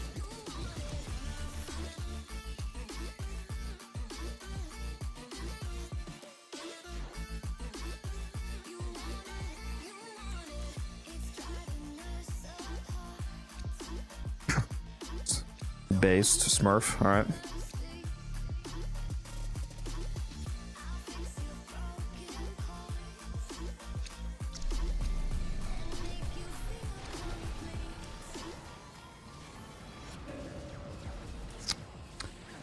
Wish I had our ephemera. What, the prime ephemera? The temporal prime? Yeah, every time that I have that ephemera equipped on stream, I get asked 50 times, what's an ephemera? What's an ephemera? What's an ephemera? Then I have to tell them that they can't get it because there's a prime ephemera. You gotta wait until gotta wait until Protea gets vaulted, and then you gotta wait until she comes back in Resurgence, and then you can buy the ephemera once it's available for Regal Aya. Way down the line. Oh fuck, where is he?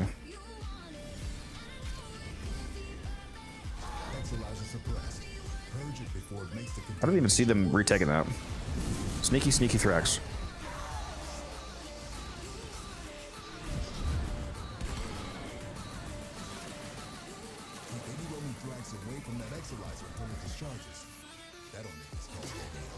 I'll nip this Cascade in the bud. That's it. You opened the relic. Finish your mission and we'll take Wait, do we have a mark Thrax right now? Nope, I think we killed it. Let's keep this next one alive.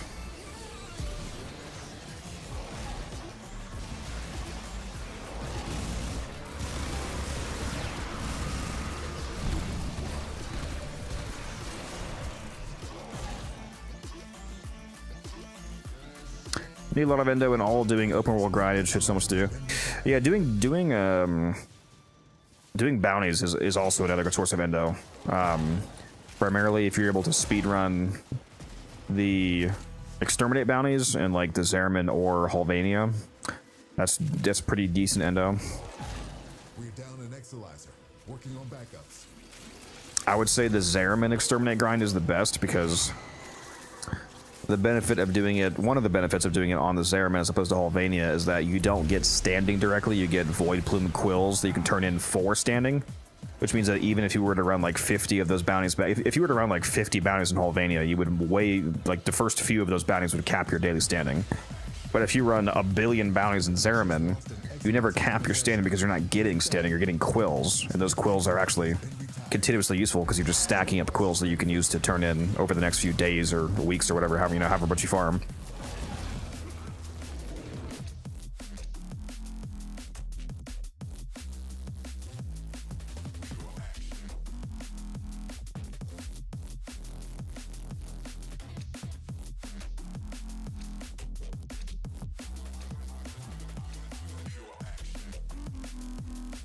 Oh yeah, let's do the giveaway, my bad.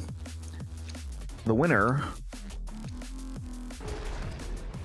Veneno. Veneno was the winner. I don't think I even need you to give me your name, Veneno, because you were the one I was just playing with, so you should be in my recent players list. So I'll send you that former bundle momentarily.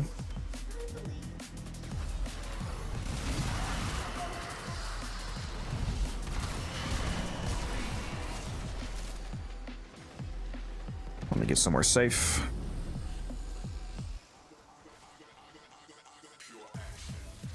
I have to keep using Wildcat's profile to do it because I still have the bug where I cannot open mine.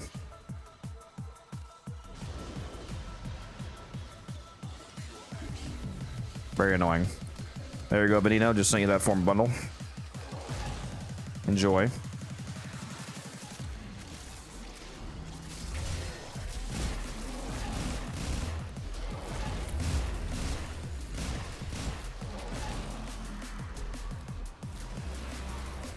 Exolizer has been retired.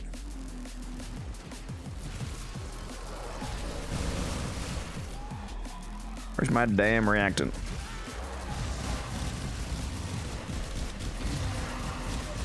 There it is. Well done, Tenno. Your relic is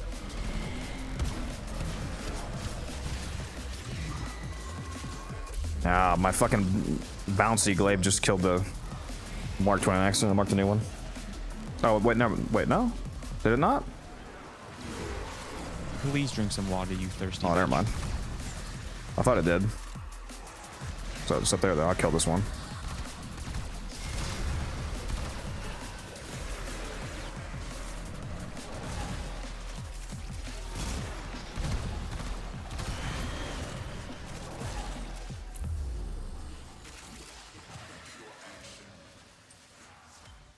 Trying to give me a heartburn, Smurf. We're down an Exolizer, working on backups. Our enemy's folly is your game. Oh, fuck you, Smurf.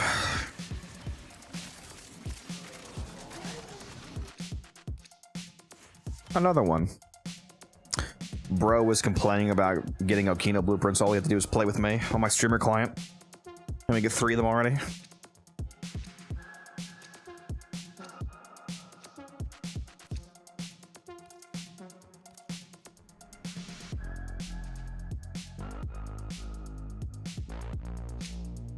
Margarita, the milk. Why don't I just combine them? Make Margilk. Cascade intensified.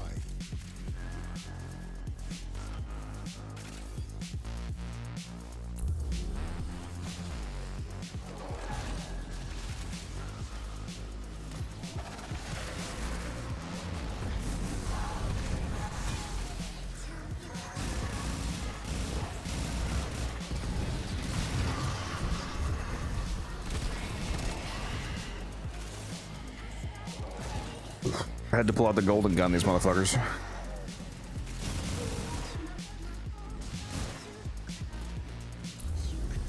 Tell me a best companion in Panzer Philo.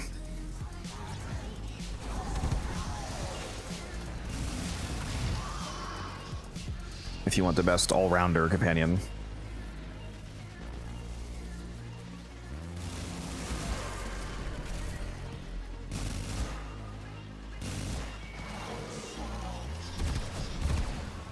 Can these Thrax stop fucking teleporting, please? My god.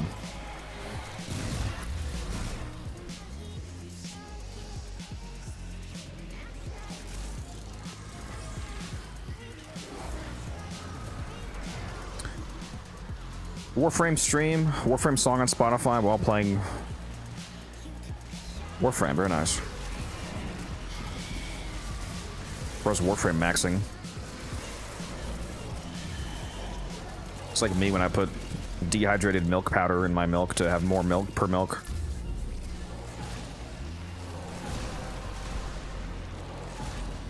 That's it. You opened the relic. Finish your You sound like me over there with your milk squared. Yep.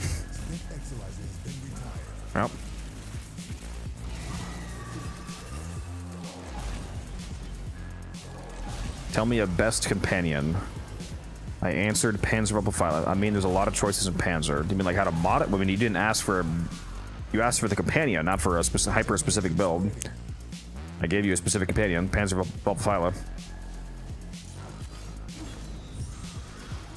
The mutagen and the antigen that you picked don't matter.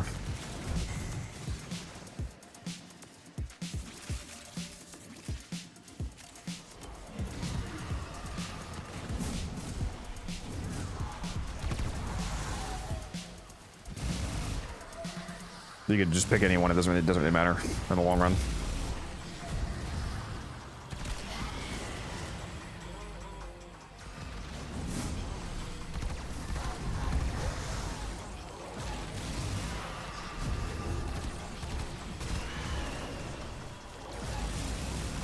I can't fucking wait for old peace.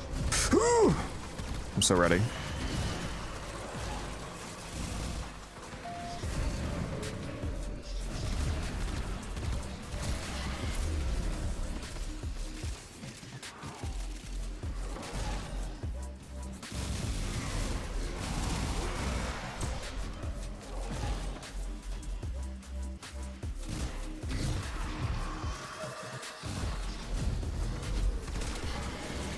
I should put in for a vacation day on Friday the 26th. I think that's the day after. I think Christmas is Thursday the 25th, if I'm not mistaken. I have Wednesday off of work because I have every Wednesday and Saturday off, and then I'm gonna have Thursday off because we're closed for Christmas. So then if I take Friday off for a vacation day, I'll have Friday off and then go into my other off day Saturday. So I would have Wednesday, Thursday, Friday, Saturday off, a 4-day weekend.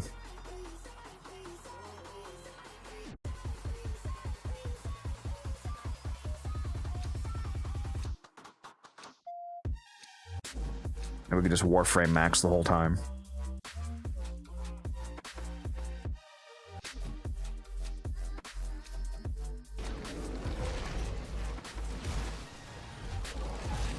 Yeah, that's what mine is, Smurf. My Panzer is fully crossbred, so I have all of the resistances.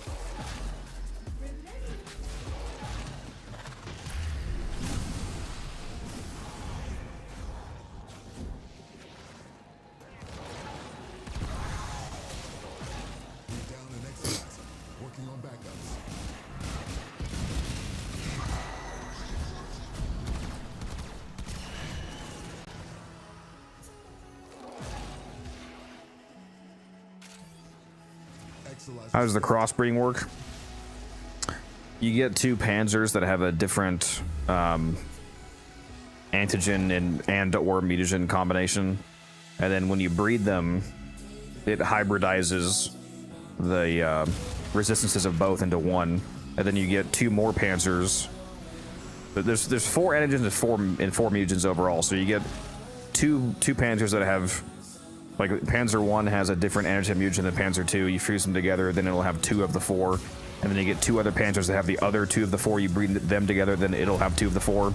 And then you breed those 2 hybrid Panzers together, and that last one should have all 4 of them, because it'll have the 2 from the first one, 2 from the second one. You just keep breeding different genetic Panzers together, basically, until you have all of them.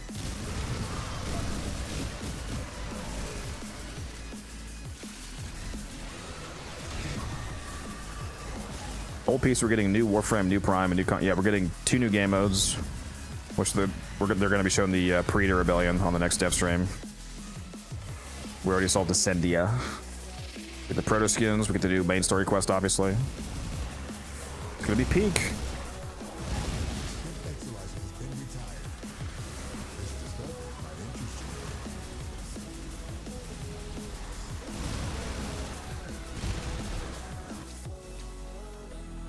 Oh, fuck me, dude.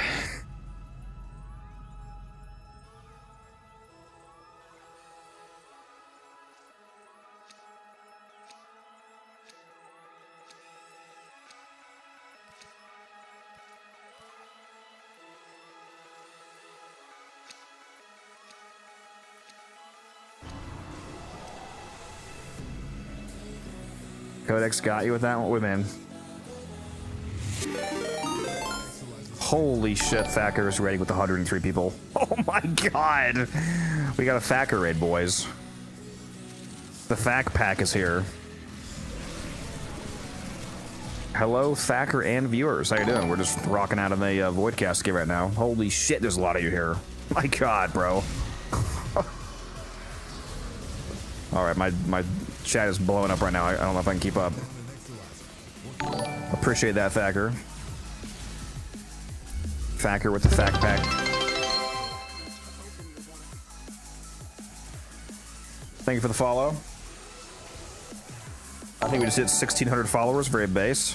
I usually shout out everybody who follows, but there's too many of you. So everybody who's following, thank you very much. I see Andy, Clown Matt, Emanon Gaming, Bop, Scarlet, all the follows. Holy shit! Thacker, you're a real one. You're a real one, I appreciate that.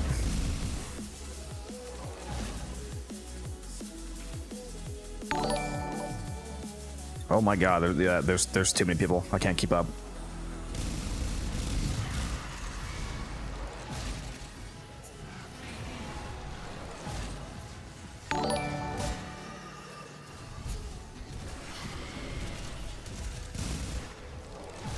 I am playing Titania, yep. We're doing a chill little Cascade Fisher here.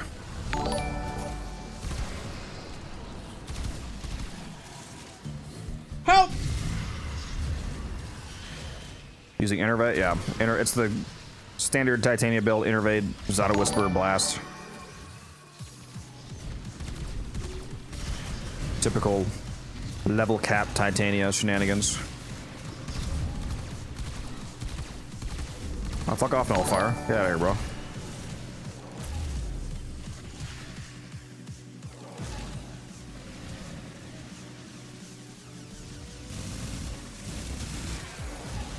Yeah, you guys should go check Thacker out. I don't have a... I really need to add that damn shout-out function. Give me a sec.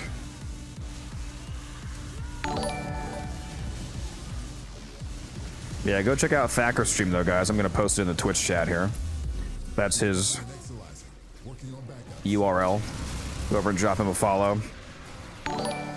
Really need to add that shout-out function. It's very useful.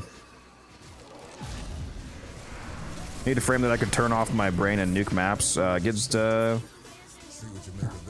Zaku. And Gyre as well. Gyre Prime's about to come out. She's one of my favorite lazy automated nukes. If you do !mark Gyre in the chat, you can see my Gyre build video, the build that I primarily use.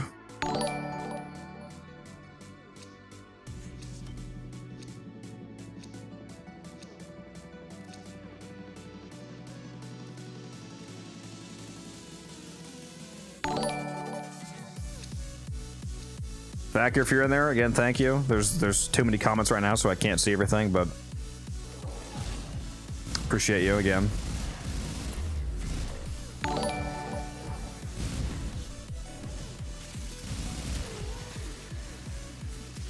Nova's a chill frame, that's true. That's true. I would say the actual, I mean, aside from like level cap, in terms of normal level content, if you want a true lazy tank where you barely have to do anything, if you try out my Gyre build, it's very low effort, very high reward.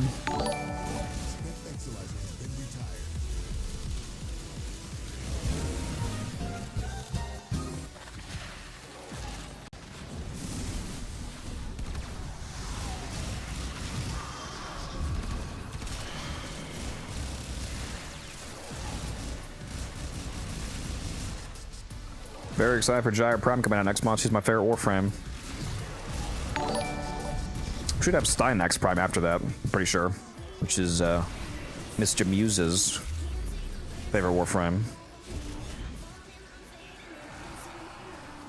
Again, thank you for all the follow, guys. Appreciate that. Thank you, Bama Stunner. I'm gonna kill one of these Mark Thraxes. We got two of them right now. There we go.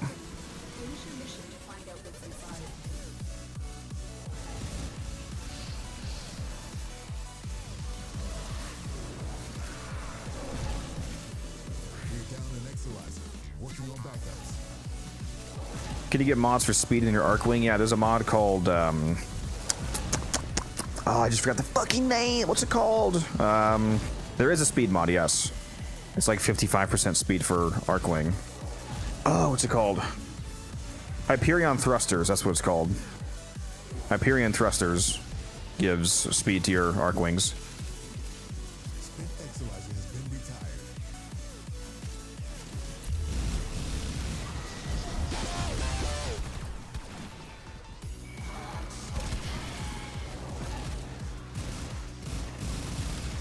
Titania is not an Arcwing, though, just to clarify. So if you're asking that because of the frame that I'm currently playing, this is not Arcwing. This is a Warframe.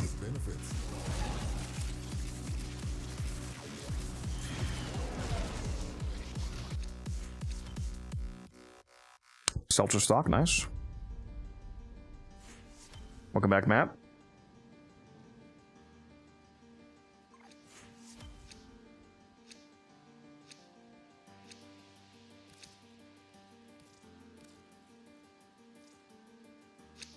I feel like I missed so many chats because you guys are going fucking crazy right now.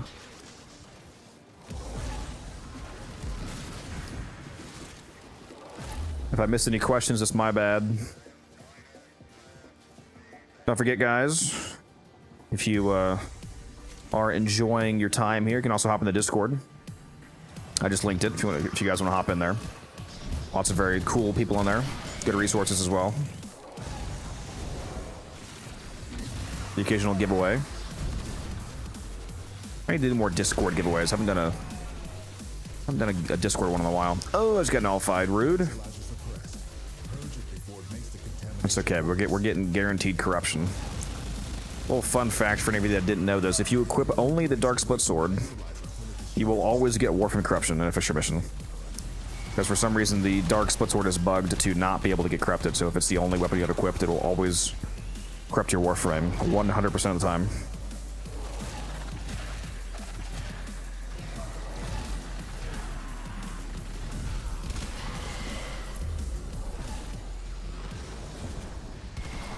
Exolizer has been retired. Hey, what's that do? When you get a corruption in the Fisher, when you're doing a Fisher mission, which is the where you have to pick up the 10 reactant to crack your relics, every time that you get your 10 reactant, you get a random corruption buff. If you get it on your primary or your secondary, it gives you infinite ammo and extra damage. If you get it on your melee, it gives you extra melee damage. If you get it on your Warframe, though, you get temporary double power strength and double power range. So if you're modded for like 300 strength and 200 range, for example, you'll have 600 strength and 400 range temporarily. But if you bring, like I said, only the Dark Split Sword, then you're guaranteed to get that corruption every time on your Warframe. So just constant frame corruption. We're down an Exolizer. Working on backups.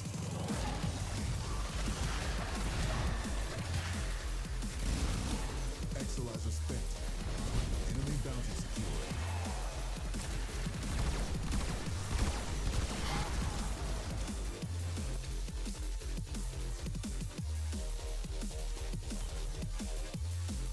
Yeah, it's helpful. Depending on the frame you're playing as.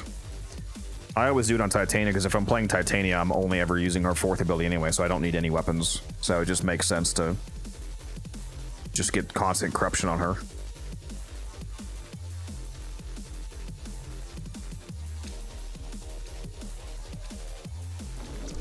Appreciate that, Slim. Yeah, I try. So I always like, you know, if you guys like asking questions, that's what I'm here for. I feel like if you're going to be a Warframe live streamer, you better be willing to answer questions, because it kind of seems like it's kind of the job. Got to be willing to teach people.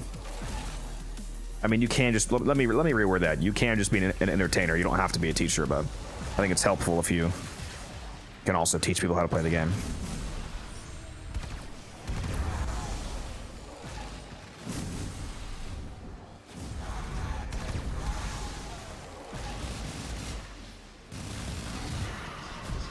Who is the most underrated frame and why is it Grendel? I don't know about that. The term underrated in my mind implies that there's an actual, like in regards to underrated Warframe, for example, it's like this frame is actually really cracked, but a lot of people don't seem to know that. Like one of the frames that I would say would be Dagoth. When it comes to Grendel, Grendel is just like actually not that good. Largely, especially because his best ability, Nourish, is available in Helmuth, which further makes actually running Grendel not that relevant. Dagoth, though, she's a super cracked Warframe, and a lot of people don't seem to understand just how cracked she actually is. I have a build video on her as well, if you guys want to check that out, see how I play her. Zephyr's a good answer as well. Yeah, Zephyr's fantastic for new players, especially because you can get regular Zephyr from the Clan Dojo.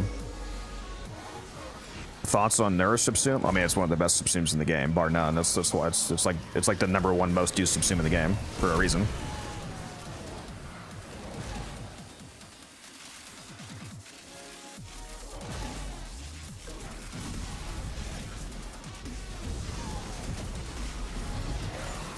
No, don't. Yeah, I mean, Grendel's fun. Don't get me wrong.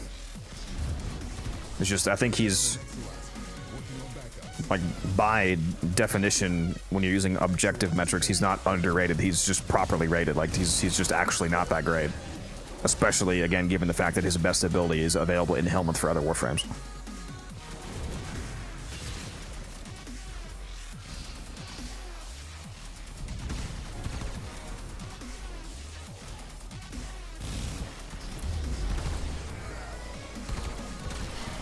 My favorite frame, Gyre, she's seemingly very underrated, and a lot of people don't understand how insane her range and damage is in Fissures, at least. When you get corrupted on Gyre, oh my god. You can just sit there and just do nothing, basically.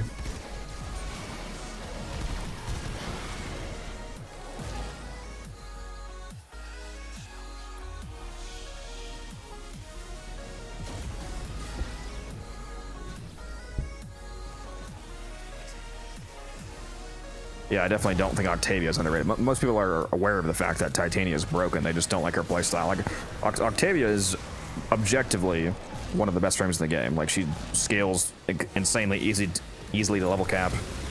She has infinitely scaling damage. She has invisibility, so on, so on. But she's just not fun to play. I don't like her.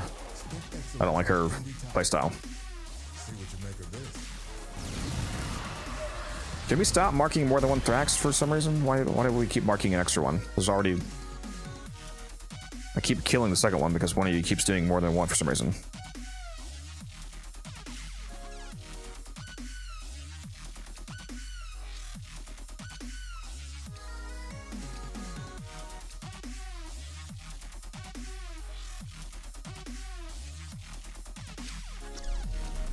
Throw the ball, teabag, invisible, win. Yeah, exactly. Yeah, Octavia is incredible. I just don't like playing as her.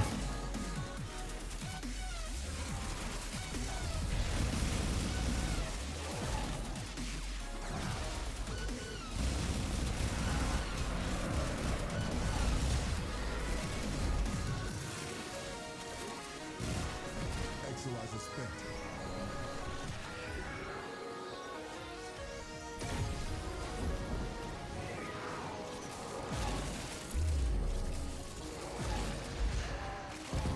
Nullifier's trying to catch me slacking, flying too low to the ground. Tricky, thank you for that follow. Appreciate you. That's it. You opened the relic. Finish your mission and return. Yeah, she's not wrong. I mean, that's pretty much the definition of Octavia. Throw ball, kill enemies, teabag, turn invisible.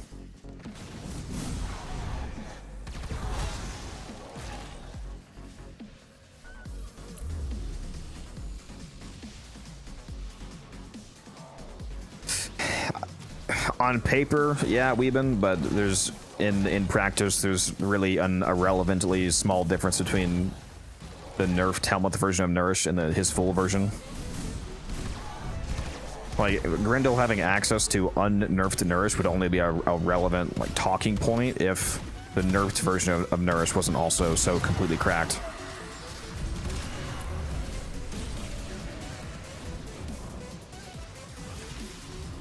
Finally put a face to the YouTube videos. Well, my face actually is in a lot of my videos, but yeah, so glad to have you here.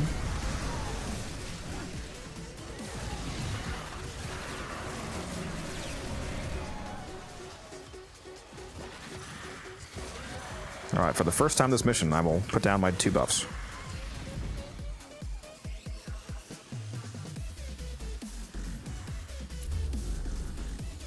Is Grendel worth taking to level cap or not? I'm not sure how to. I can't answer that. That's up to you. Because that's a subjective statement. Is he worth it? Do you mean can he? The answer is yes. The answer for any frame is yes. Whether or not you should is up to you. That's a subjective metric of enjoyment. Is it hard? That's also kind of subjective because for me the answer to that question is almost always no. But I have 10,000 hours in the game.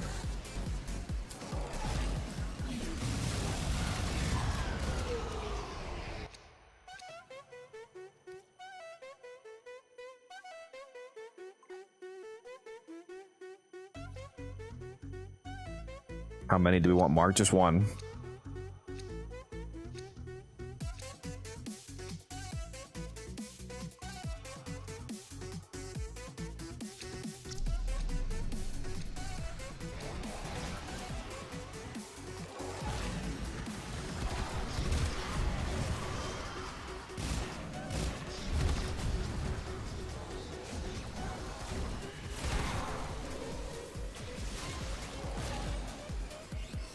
Yeah, you can take any for the level cap. The only thing that's going to differ is how hard it is, like how much you'll have to understand the game and have to manipulate game mechanics to do it, as opposed, like, you know, it's like a... What would the metric be? It's like on a scale of Revenant to Inaros level capping. How annoying is it to do it? The answer is always yes, though. It's just a matter of effort. You have collected enough reactants to open your relic. Exolizer spent.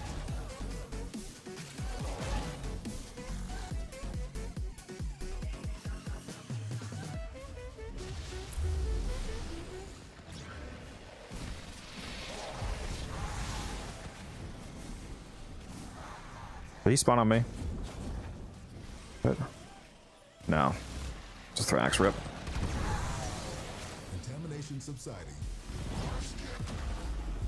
Yeah, at this point it's actually more like 11k hours slim, but yeah.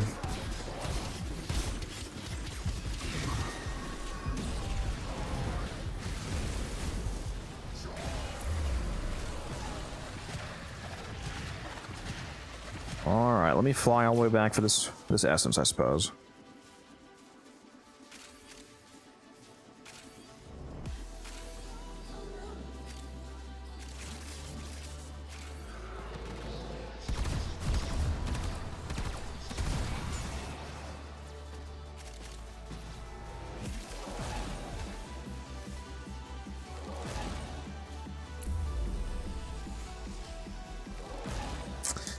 Using a heavy weapon, what would you say your preferences? I really like the Arborcep. The new art gun is pretty cracked.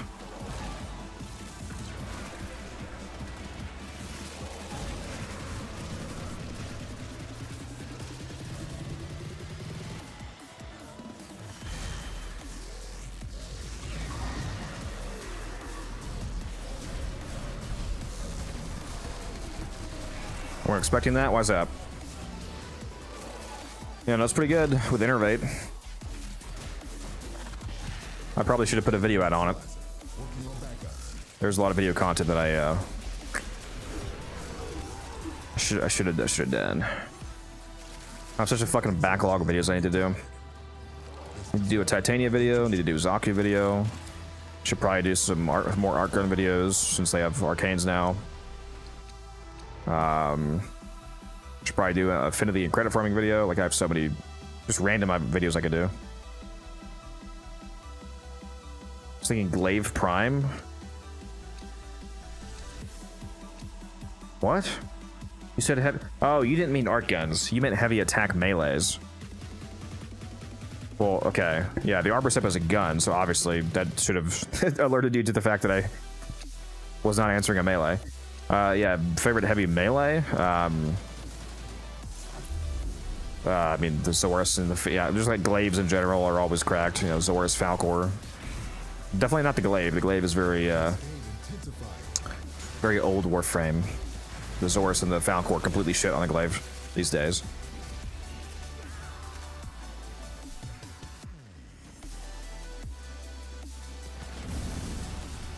Harmony is also really good. Harmony with melee afflictions.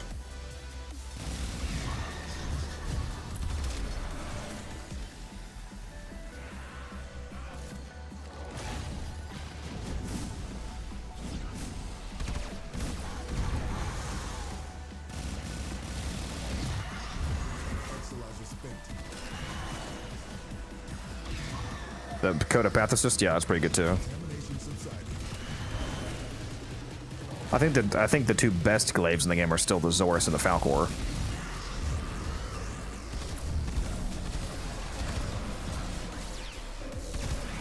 The Falcor is especially cracked if you have a ribbon for it because it has crazy high ribbon stats.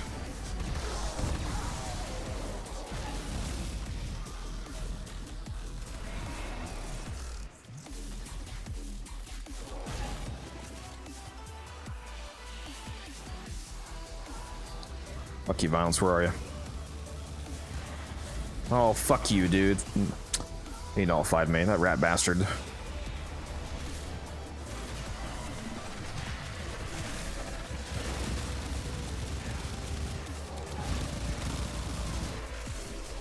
I'm experiencing the strangest bug. What is it? My Innervate is just infinitely stacking. Like, is it actually doing that on your damage, or you just mean the visual display? I have absolutely no clue because the numbers are all over. Are you hitting regular yellow crits? No, Are you hitting red crits? only reds. Found an Exolizer. Working on backup. Okay, based. I'm hitting only reds, and they have all the exclamation points behind them. Volley is your game. Bro's game is about to crash because he's going to reach 100 trillion% crit chance. I guess we won't be able to calculate. You have a build in the Zorus. I've seen so many builds I don't really like their damage output. If you're still here at the end of the stream, I could probably just say it off rip. Just a generic heavy attack build, basically. It'd be melee elementalist, sacrificial steel, pressure point, either regular or Amalgam Organ Shatter, shocking touch. This is for the Falcor, the Zorus primarily, by the way. You can use Killing Blow.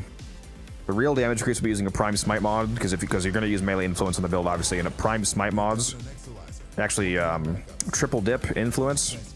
The way that Smite mods usually work is that their bonus is double dip on the status damage, so when you proc a normal electric proc, for example, if you're using a Prime Smite mod that says, you know, times 1.55 damage to a Roken, for example, it's supposed to be a 55% damage increase, but for status, for damage over time effects, it's actually the initial hit, like of a melee that procs the proc is multiplied by 1.55, but then the proc itself is multiplied by 1.55 again.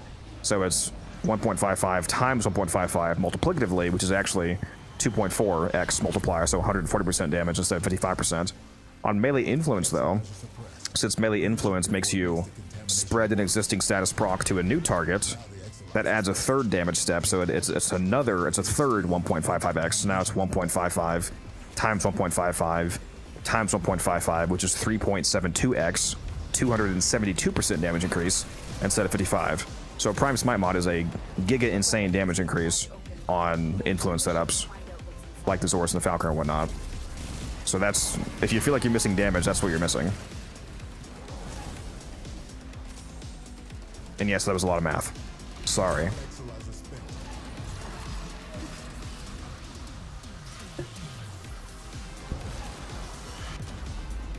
How the fuck did I just go down? I just fucking shield gated, man.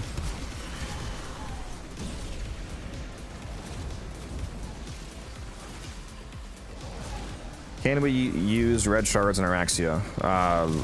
Yeah, you can use whatever shards you want on any frame you want. If you mean should you, that's up to the build you're trying to put together.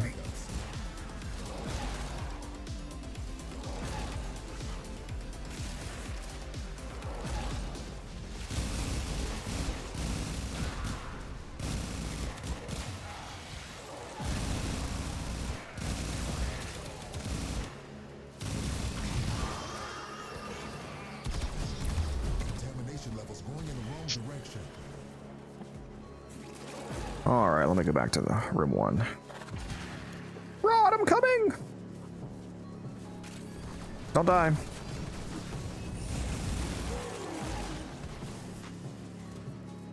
Where even are you? Did I pass you? I don't know where your body is, bro, because you're in last gasp mode. Oh, there you are. Blast is auto OP extremely. It does level cap damage on Titania.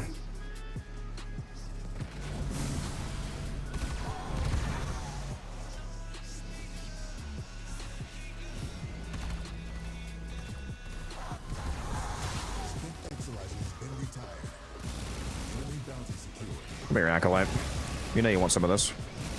Stop teleporting away like a pansy.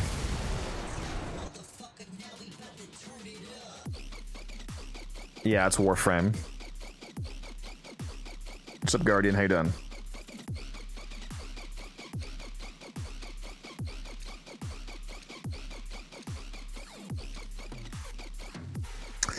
Oh, no, I'm out of radiance. Rip.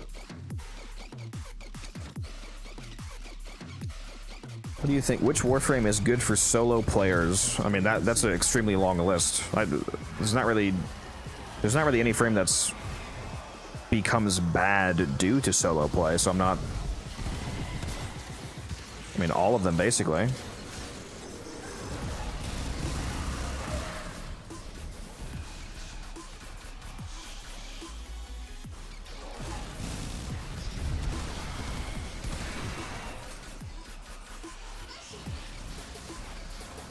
Well, actually, no. Let me correct myself. Nidus is much better in a team than he is solo. I'll say that. I think Nidus is the only Chrome I can think of that is like actually directly worse without a team, because it's nice to have teammates there so that you can do funny things with his power strength buff. That's another video I need to get out, is the Bright Bonnet Nidus that I've been working on. Fun fact spoiler for the video, guys, that's coming up at some point. You can give somebody that has no strength mods in their build, so they just have base 100% strength, you can take them from 100% to over 900% with the Bright Bonnet Nidus.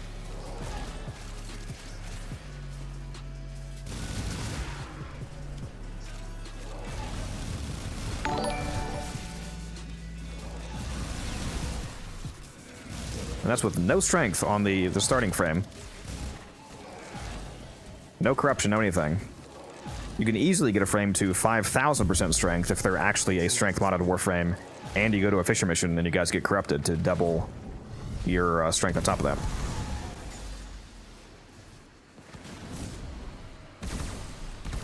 Now, it's not a hyperbole. You can actually very insanely easily get 5,000% strength.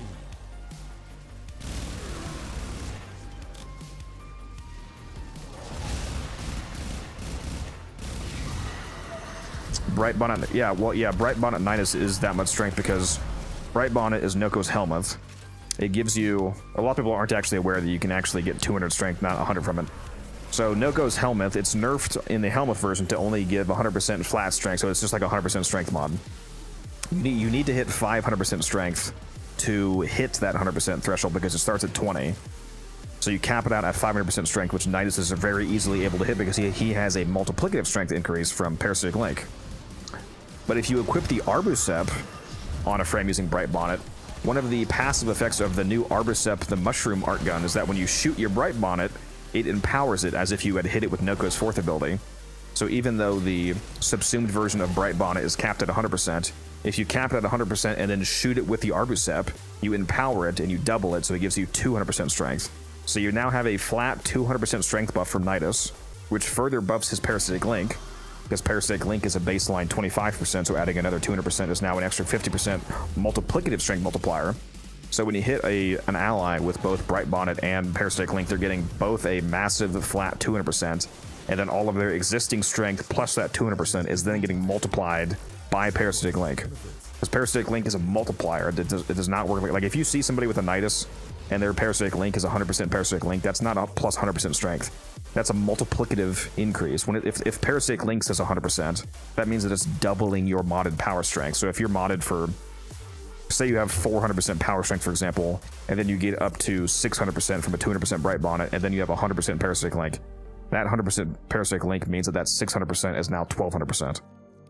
And then if you were in a Fisher mission and you got corrupted, that would double your strength again, and now you're at 2400%. Although if the Nidus was also corrupted, then the Parasitic Link would also be twice as strong. So really you're more like 3, 4, 5, 6,000% strength. It's just about knowing how the math works, guys.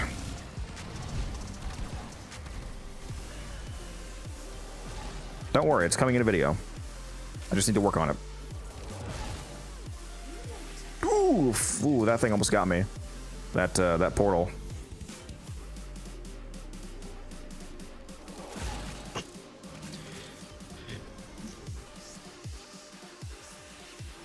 What gun is that? This is not a gun, it's Titania's fourth ability.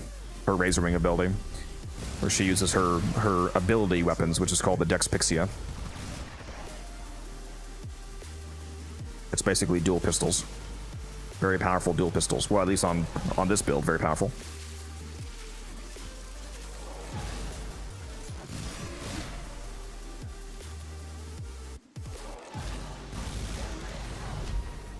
Oh, do we have no mark? Oh, okay, well that was not marked. I'm gonna mark this one from the Exolizer here.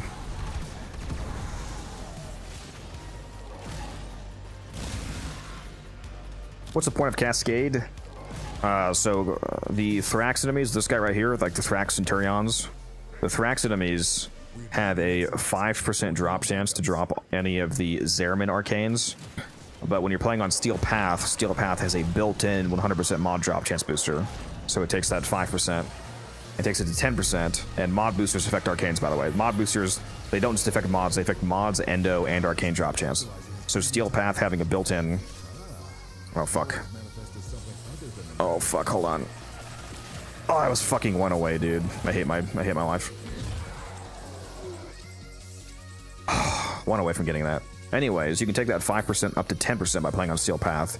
And then if you also get a mod booster from Barra, for example, that doubles it again, and now you're at 20% arcane drop chance, which I do have a mod booster, so all of these Thrax that we're killing, they have a 1 in 5 chance, basically, of dropping an arcane, so we're stacking up a ton of arcanes, which you can either use those to collect sets and sell the arcanes directly for platinum, or you can dissolve the arcanes for Voss to buy other arcane packs. And it's also a Fisher mission, so we're getting prime parts and steel essence and all that.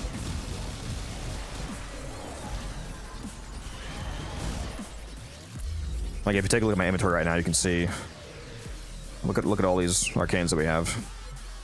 5, 6, 3, 3, 2, 4, 3, 3, 10, 4, 6, 5, 6, 1, 3. Yeah, I've done plenty of runs where I get 150, 200 arcanes in a run.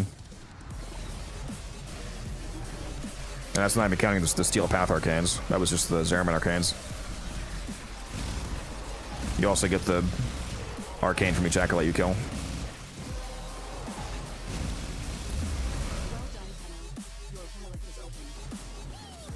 Exolizer spent.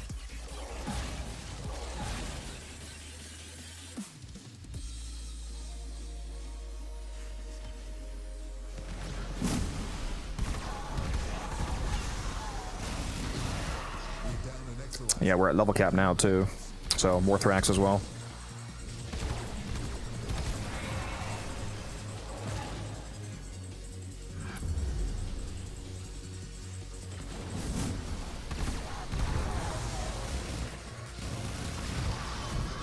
That's also why we keep a Thrax alive. The reason why we have a Thrax marked with a waypoint is that keeping one alive gives you more spawns.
Yeah, I should probably put out a build video for Titania with this build and my Zaku Cascade build.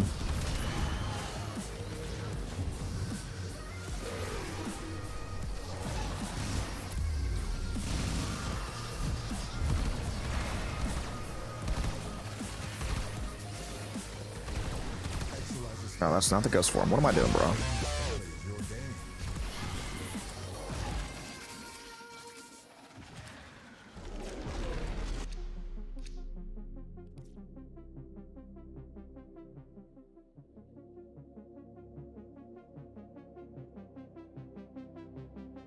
New Innervate Dex Pixie was strong, but not deleting level cap Thrax strong. Yeah. Innervate plus Blast plus Zada's Whisper.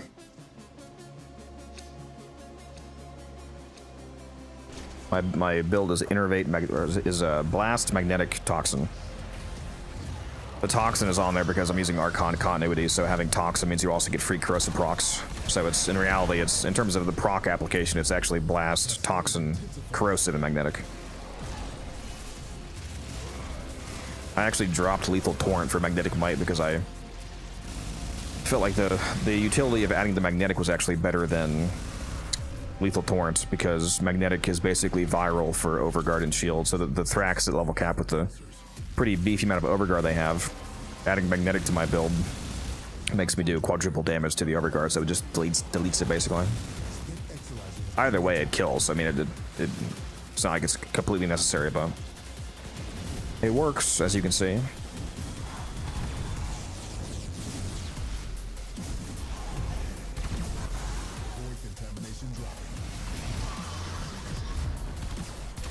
I need to And- figure out how to recreate this bug. Yeah, for real. Do that permanently. And adding magnetic was also adds a lot more base damage since the build uses galvanized shot, and galvanized shot gives you 120% base damage for every unique status type on the target. So adding magnetic adds another element, so it's another 120% base damage. Although it's actually an extra 240% base damage because the status effect of magnetic, when you break Overguard shields, it also procs an additional electric proc on them. So I'm getting an extra magnetic and extra electric procs on the Thrax, so that's 240% additional base damage, which is good because we're using Innervate as our arcane, so the only base damage source that we have is from galvanized shot.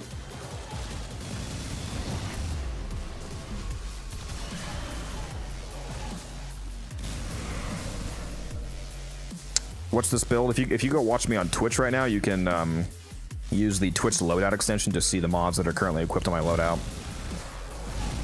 But to answer you briefly, it's a Titania Zada's Whisper Innervate Blast setup. If you want to see all the exact mods, that go over to Twitch stream.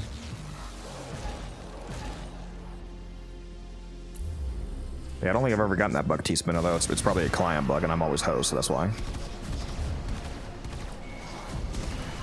That would make sense. We're down an Exolizer, working on backups. Yeah, it's almost impossible to read the numbers now. Do you have condensed numbers on or no? Yep. Are you doing like billions? Like, are you just hitting damage cap or what? I'm not hitting damage cap yet. Because if it's actually infinitely ramping, then at some point you just can hit only, like, it's all just gonna be cap.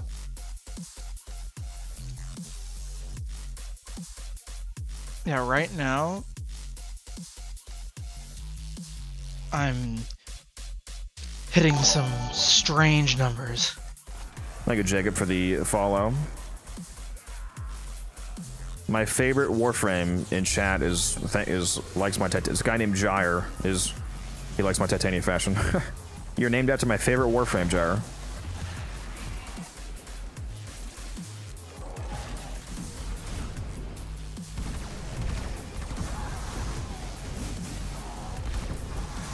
I knew she loved me back.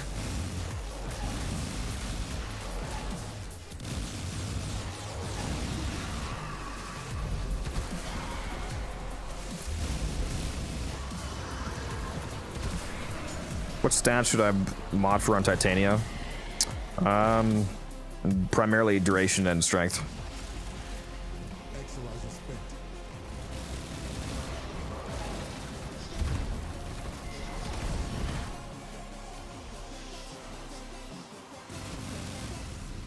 Dude, the Ultranox Prime would have to have ungodly better stats than the Ultranox. It would have to just be a different weapon. Like, it's not going to be good, I'm sorry to tell you. Unless they give it a gimmick that makes it good, or they give it such a fucking massive stat bump that it's just a new weapon, it's not going to be good. Exolizer, working on backups. That's it. You opened the Like, you would have to, like hextuple its base damage, its crit, its stat, like everything to make it remotely usable. Or, again, add some absolutely insane gimmick to it.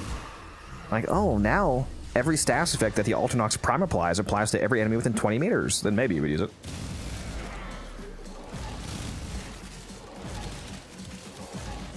Yeah, it does have really cool skin, so it's unfortunate, but yeah, it's abysmal dog shit. I had a guy get really mad on a stream a few weeks ago about me saying that the Ultranox was bad. He seemed to be confusing me saying it was bad with me saying that you can't use it. Like, if the Ultranox is your favorite weapon, you're allowed to use it. But that doesn't change the fact that it's abysmal dog shit, though. Like, if your favorite Warframe is Corvex, you know, congratulations, you can still play Corvex, even though he's abysmal dog shit.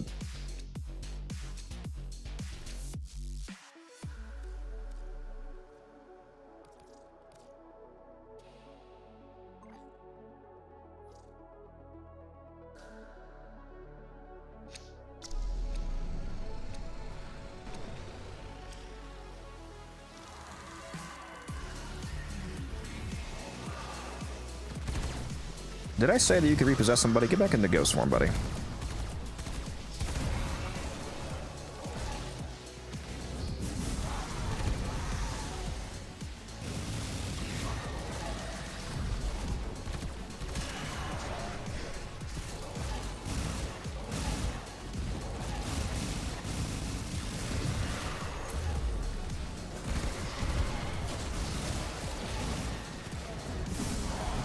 guys are doing some damage to me.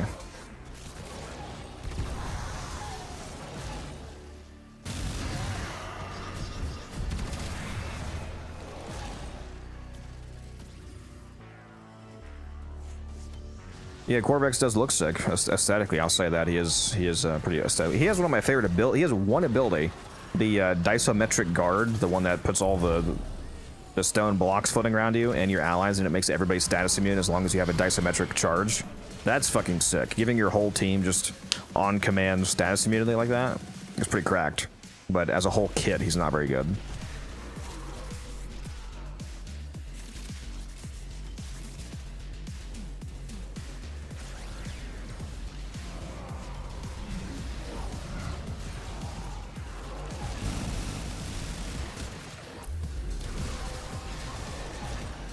All right, let me move on here. Finish your mission to find out what's inside. We found an Exolizer. Working on backups. I mean, yeah, Equinox is a lot better than Corvex is, Pixie. Like, if that's the comparison. Exolizer spent.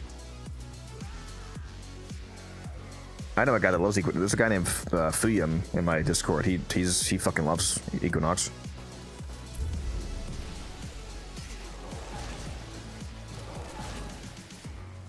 She's definitely not the best frame, though, in modern day Warframe. We've down an Exolizer. Working on backups.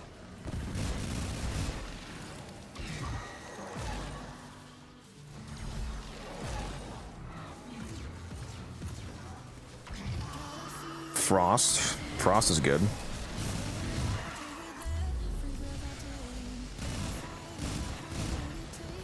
Equinox best health tank after Hildren. Mods, can we ban this guy? Like for 50 years, please? Hey, health tank Equinox isn't that bad. Just requires an unreasonable amount of energy. Chimera, you're either trolling or you're a brand new player. Sadly, Nova isn't up to keeping up with modern stuff, or I can't figure out how to get... Nova is one of the best frames in the entire game, and she murders all content in the game, so it's your build. Go watch my hotshot Nova build video. Yeah, go watch my Nova build video. Yeah, Nova annihilates all content in the game with ease. That's an insane statement that you just said. Like clinically insane.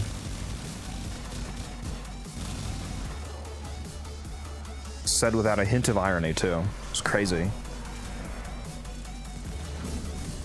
Exolizer has been retired. See what you make of this.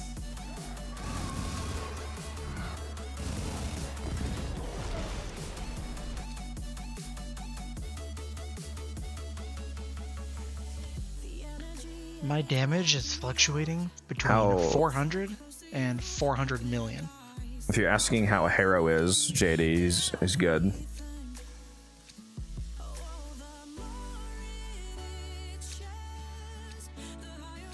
You started playing a few months ago, it's been about 8 years off. Yeah, there's a few changes then. But yeah, Nova is extremely cracked.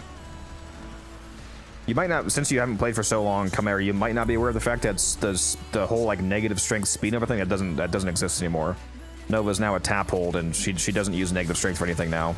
You need 150% strength to max out both the slow and the speed. So if you're modded still for a 40% strength Nova, like the old Nova, that would be one of the reasons why your current build is garbage.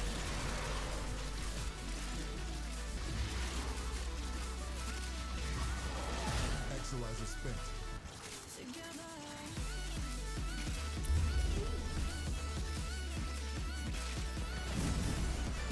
But yeah, I would highly recommend checking out my Nova video if you want to see how thick she can be. Spent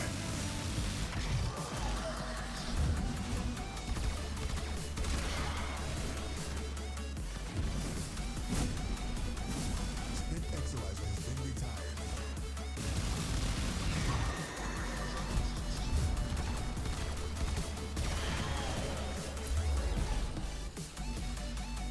Yeah, Nova was good before the rework. She's just a lot more streamlined to play after it. I don't mind that they got rid of the fairly unintuitive and kind of annoying requirement to have 2 different Nova builds.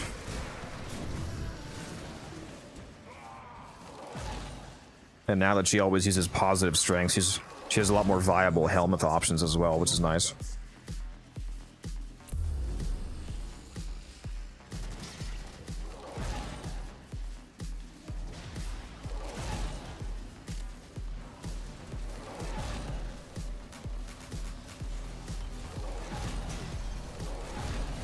Yeah, you need to have 150 for the current Nova Chimera to max out the 75% slow and speed. I would also recommend going into your settings and inverting the hold cast for Nova. If you go into your options here and you go down to invert hold tap abilities, you can invert the hold tap on all of the frames that have hold taps. Because Nova by default, the current Nova, the tap is slow and the hold is speed, which is really fucking stupid because 99% of the time you want to cast speed, not slow. So if you invert that, you can tap for speed and hold for slow instead, which is much more convenient.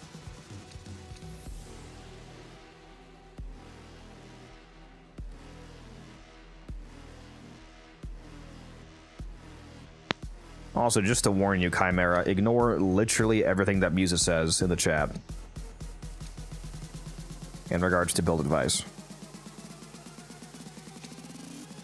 All right, see you, Zach. Thanks for hanging out. I'll see you in the next one, hopefully. Conscious, thank you for the follow. Appreciate that.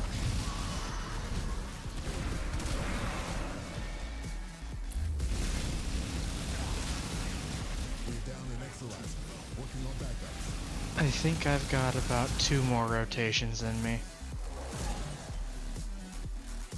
Bro doesn't have that dog in him. No, I just got work in the morning. It's all good. Ooh, we'll go away, Nullifier. Exolizer spent. But this is the strangest bug I've ever experienced. Yeah, I wouldn't mind seeing that on Titania.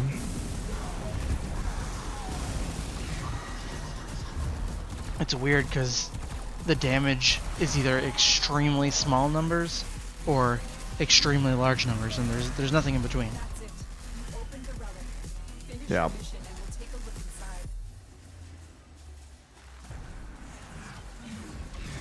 inside. Favorite Incarnate, the Sabaris Incarnate. I love the Sabaris Incarnate. It's so good. It feels amazing to use with minus 100% recoil. It's just a laser beam of blast procs on heads.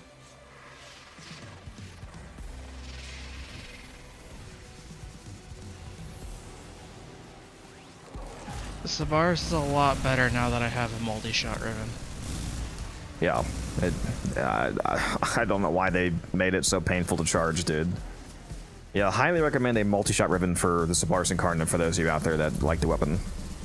Because it is painfully long to charge compared to other Incarnates. Really good weapon, though. No Incarnate will be easier to charge than the Leda. I mean, the Tord. Tord takes multiple shots. I mean, so does the Lado. I mean, not your Lado. Yeah, I've got my The Leda Lado- set up the- to take just one headshot. The Lado does not charge in one shot. You could also make the Tord do the same thing. Doesn't the Lado require headshots as well? Yeah, Yeah, the Leda Tord. requires Yeah, the headshots. Tord does not. So, like, clearly easier. One body shot or one headshot only. I don't know what it is with the Tord. My brain can't calculate the trajectory of that thing. I mean, you barely need to, especially if you take the projectile speed evolution on the second one.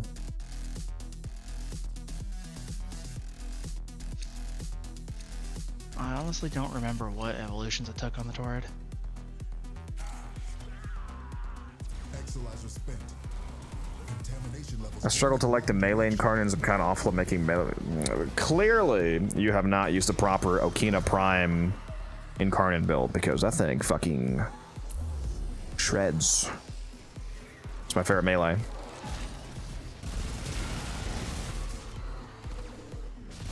Glaives are still really good. In terms of like the glaive category, the actual glaive prime is not the best glaive. That's primarily the Zorus and the Falcor. But yeah, glaives as a whole are still very strong. My favorite melee is the Okina Incarnate, though. I think slaps. And I like the gimmick that it has of the ice daggers that fly off and hit enemies.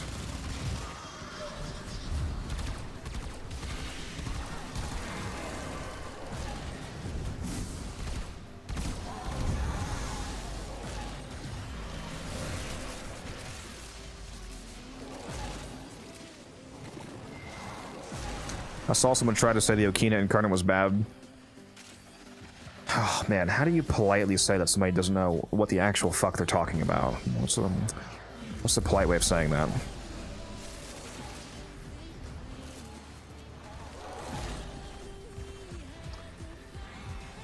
What's up, Chris?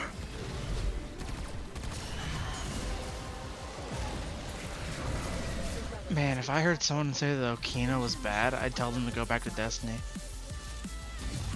Yeah, clearly this person does not know how to build. If you think the Okina Incarnate is objectively one of the strongest melees in the entire fucking game. Like, it is insane to say otherwise. We're about to leave this mission in a moment here, because T-Spin wants to go. So if you hang around, I'll show you the Okina Incarnate, and then you can tell me if you think it's bad. I'll go throw it on right after this run. And I'll take my ribbon off. It'll be a no ribbon Okina build, just regular mods.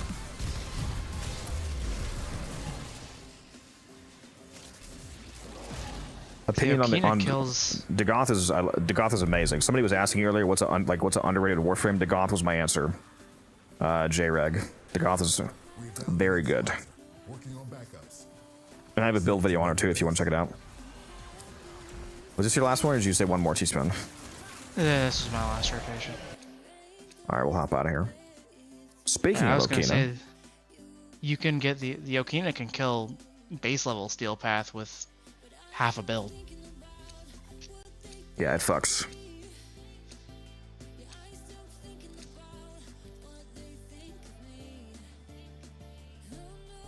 It's just the generic influence build. Well, I mean, at least for people that know what the generic influence. It's what should be the generic influence build once you understand what that is. It's basically the build you just slap on any melee, but on the Okina specifically, it absolutely shreds. Because when you mod pure electric on the Okina, the base hits, like the hits with the actual dagger. Oh yeah, scans. That's a good idea. Yeah, let me get my scans.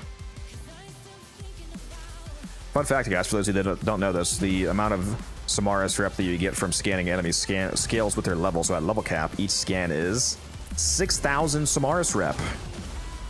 So at the end of your level cap runs, for those of you that do that, for the one of you in chat that does that, get your scans in.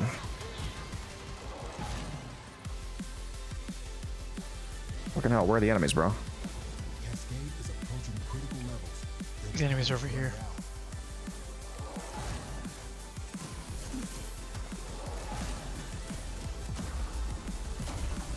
Rude.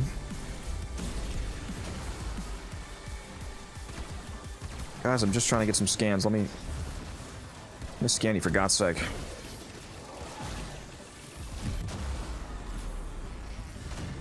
Okay, I need like one more.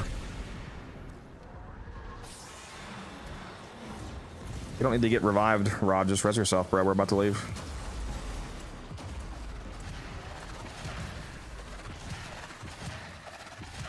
Just force revive. Alright, let's get the fuck out of here.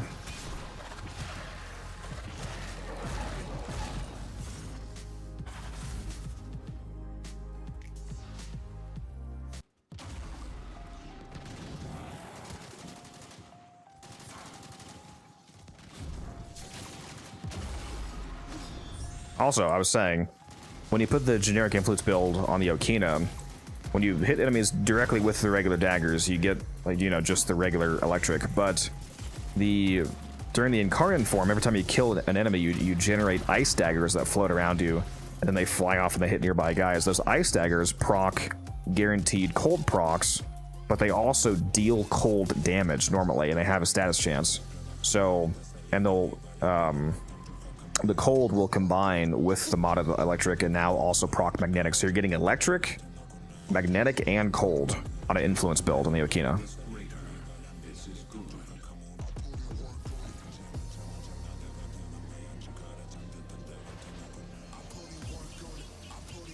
Yeah, I'll show you the Titania build. Hold on. Let me take off my hobbled key before I forget. This is the Octavia build. The Archon shards, aside from 1 casting speed, don't really matter. Right now I'm running some strength shards. But make sure you run at least 1 casting speed shard. This is the build. I replaced the 3rd ability with Zada's Whisper. Running Precision and Pistolier right now. If you want, you can screenshot that. Running Archon Continuity because the Pixia build has Toxin on it, which we'll show you that here. This is the Pixia build. It is a Blast Magnetic Toxin setup. With Innervate, of course.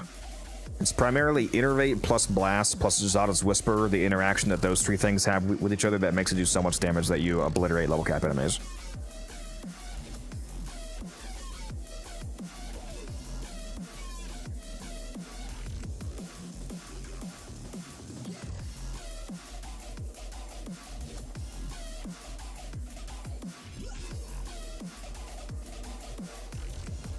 So what's boring, Isaiah? I'm not sure what you were responding to when you said that.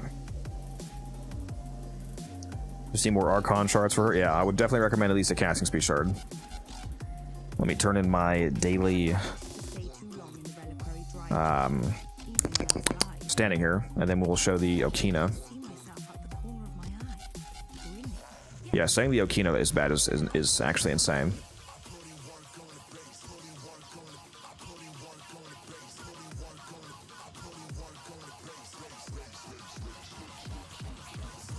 I didn't even look at what we got from that run, but it was a lot of good stuff.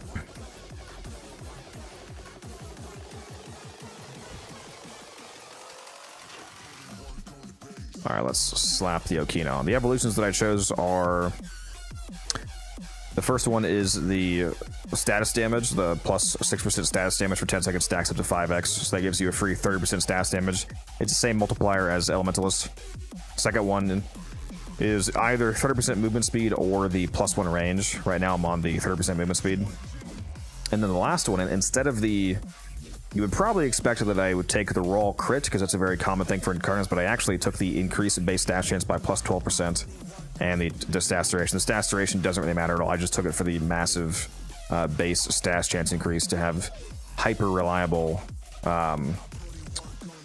electric procs. You could also go for the crit chance and stats chance. That one wouldn't be bad either. So either Survivor's Edge or Alchemy of War are both good choices. So then the actual build here, well, my build has a Riven obviously, but the no Riven version of the build right here, again, this is just the generic melee influence build. Like, this exact mod setup is what you throw on any of the modern relevant meta melees, essentially.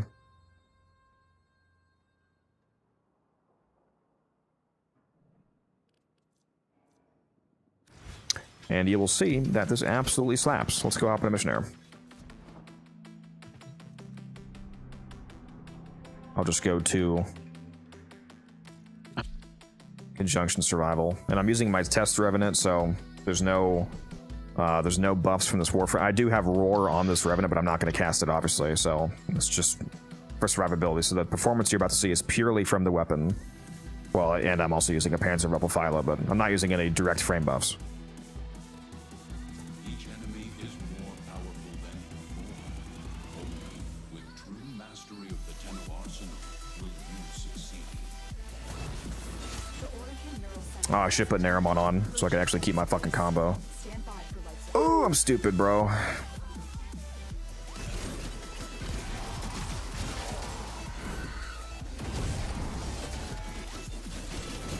Well, I might lose my combo occasionally, but yeah, my bad.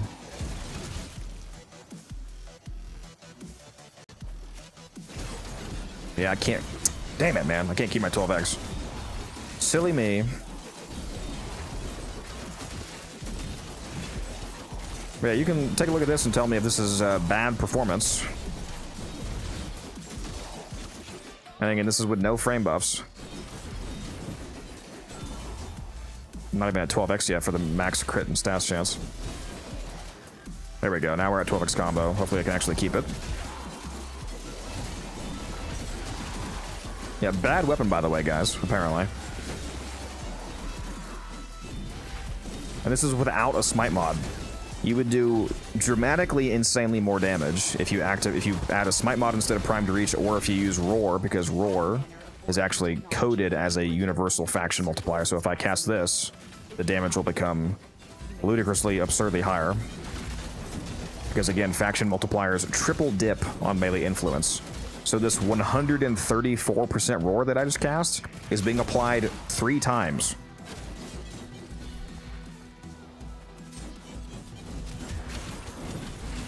Just lost my combo, rip.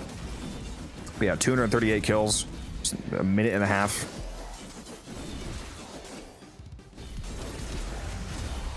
Yeah, this thing is cracked out of its fucking mind, especially if you play as a frame that further buffs it. Like if you slap this on Clairvo, for example, and use Raffle Advance and whatnot. Yeah, I replaced his 4th for Roar, by the way. What's up, Master Chief? It is a Warframe Live. Indeed. If you like Warframe live streams, you should hop on my Discord and join the community. You can get easily alerted to all of my live streams whenever they pop up. There's going to be another one on this Friday night, and then Saturday we'll be streaming all day, per usual. Didn't know it was that fucking good. Yeah, and again, that was with no, well, until I cast Roar, that was with no buffs. That's just the Okino. And again, this is the non-ribbon version of the build. It's like, this is the version of the build that you can copy. When I use the Okino, it's even stronger because I have a crit damage electric ribbon that I use instead of Shocking Touch. Ever try Praetos with Shock Trooper with Influence? I mean, not specifically the Praetos, but it would be, you know, the same performance as any other Influence set up with Shock Trooper. It would actually be a lot weaker than most of them. Like if you did like a Shock Trooper Okina setup, it would be insane. Like I have a yeah, you're getting ads, it's all good.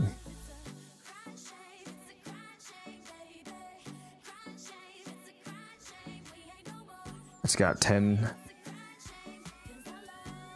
that's insane. Oh, 10 meters of range, yeah. You can get that on the bow and Karnan as well.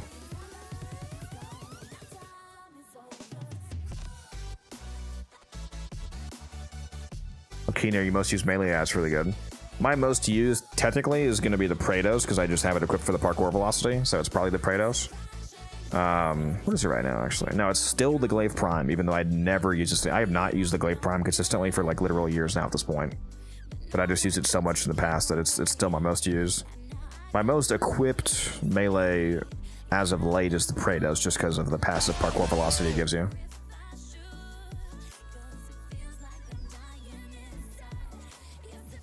Alright, welcome back. Is Rauta a melee buffer? It stacks your melee combo. The main thing that I like the Rauta for is when you're playing a exalted frame like Baruch or Excalibur, for example, like the ones that have the energy melees. They added the ability for the ranged hits on Excalibur and Baruch to build melee combo counter.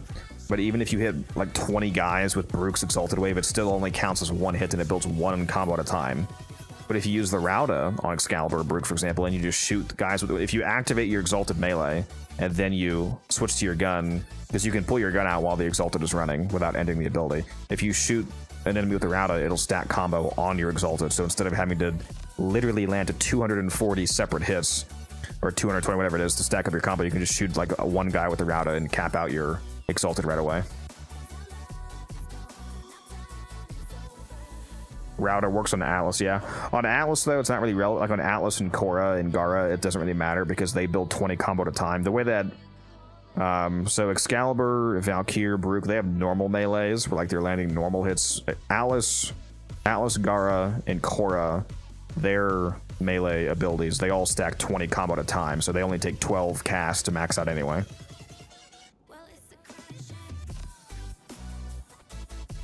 Do you have a Baruch build, actually? Yeah, I have a go watch my most recent Baruch build on YouTube. That's the one that I use. Anyways, the Okina build, I was saying, you can make the Okina, you can make any weapon even more crazy by using specific synergies. One thing that people like don't do enough in Warframe is use specific build synergies, where they have like a build and a weapon that works with a particular Warframe. It's so much more fun when you optimize around a whole loadout rather than just putting together builds that always work in a vacuum without any other exterior factors. Like this Wrathful Goss build I have. Let me switch to my Goss loadout. Hold on. Which build am I on here? So this is my melee Goss setup. So I have Arcane Fury on the Goss. So this gives me free 180% base melee damage. I'm also using Thermal Transfer so I can get free heat, cold, or blast damage.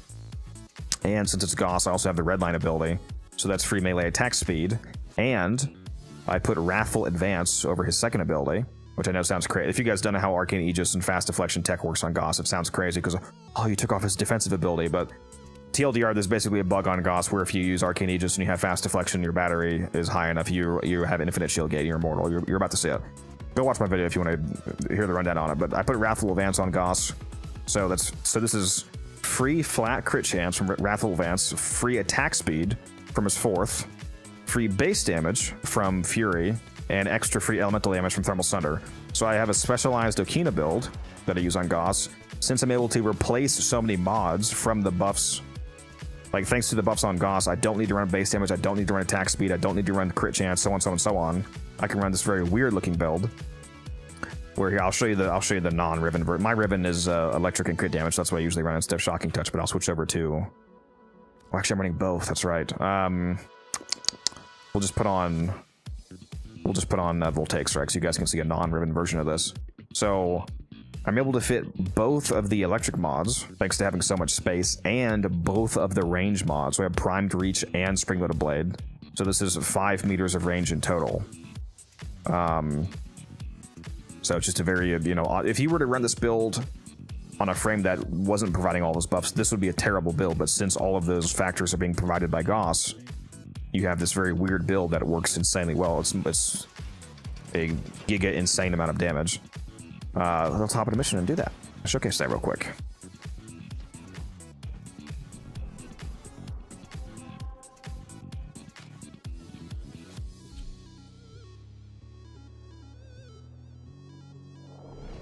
Why does Fireball have a combo? Because it gains a multiplier from comboing it. I've started doing this. What, loadout synergies? Yeah. Use art guns with double dexterity arcanes? Yeah, I do use that on my actual melee loadouts, but on my main loadout I don't. I have a normally modded art gun. I should have... Oh, somebody asked me what's the difference between different focus schools. The reason why I was saying Naramon is good is because there's a passive effect to Naramon that makes you not lose your melee combo, basically.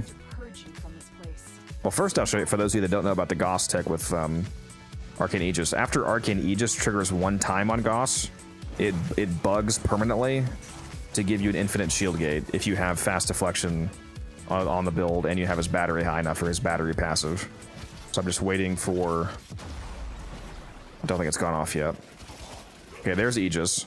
So now that Aegis is procced, I'm completely immortal to everything except for toxin damage and magnetic status, because toxin damage ignores shield and magnetic status gives you shield regen delay, so it turns this off basically.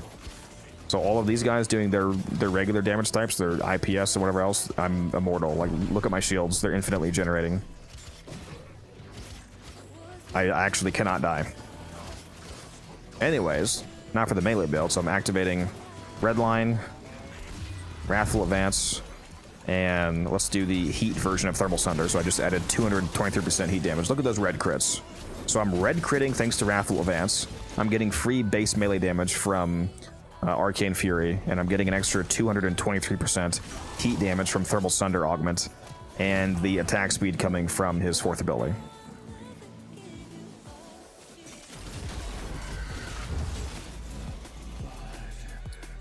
By the way, I haven't activated the Incarnate yet. Now we're going full damage mode. Yeah, so tell me again that the Okina is a bad melee. Where are you, Stalker? Come here, bud. Oh, no, I'm gonna leave this place, but you aren't. Bye.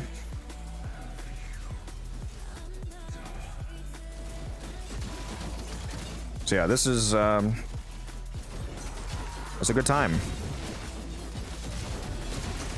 It's a good time. As you can see, I could also give myself blast damage instead of heat, and I could get now I'm giving myself a 597% blast damage. And don't forget melee influence.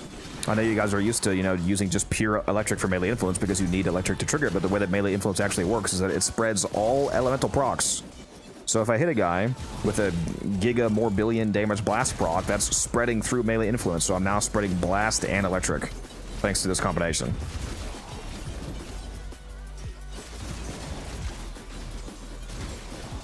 Again, if you guys like this build, go watch it on YouTube. I have a build video for this cost set up on YouTube. It's very fun.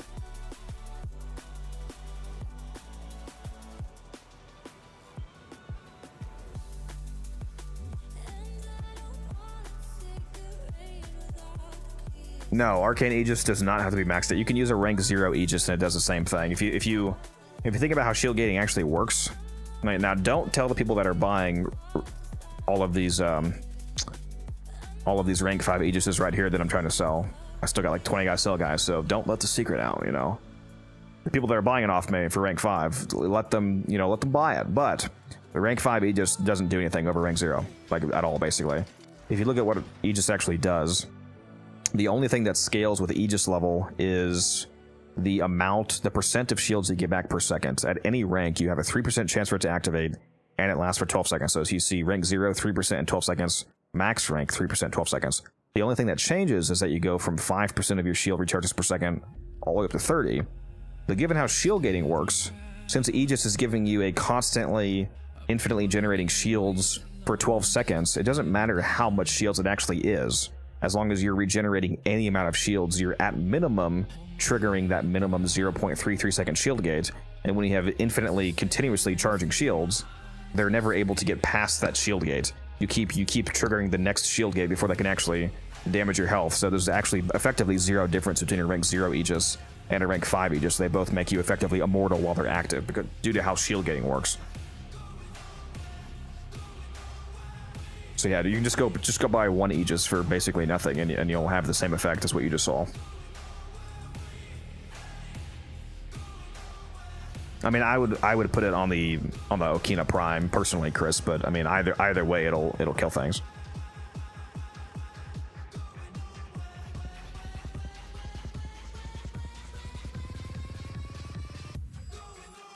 The Okina Prime is also not even vaulted, so there's not really any reason not to put it on the Prime because you can still farm the Okina Prime. Because Protea Prime isn't getting vaulted until like 4 months from now. And that's when the Okina will get vaulted. What do you have, like 15 of them? Because I sell them.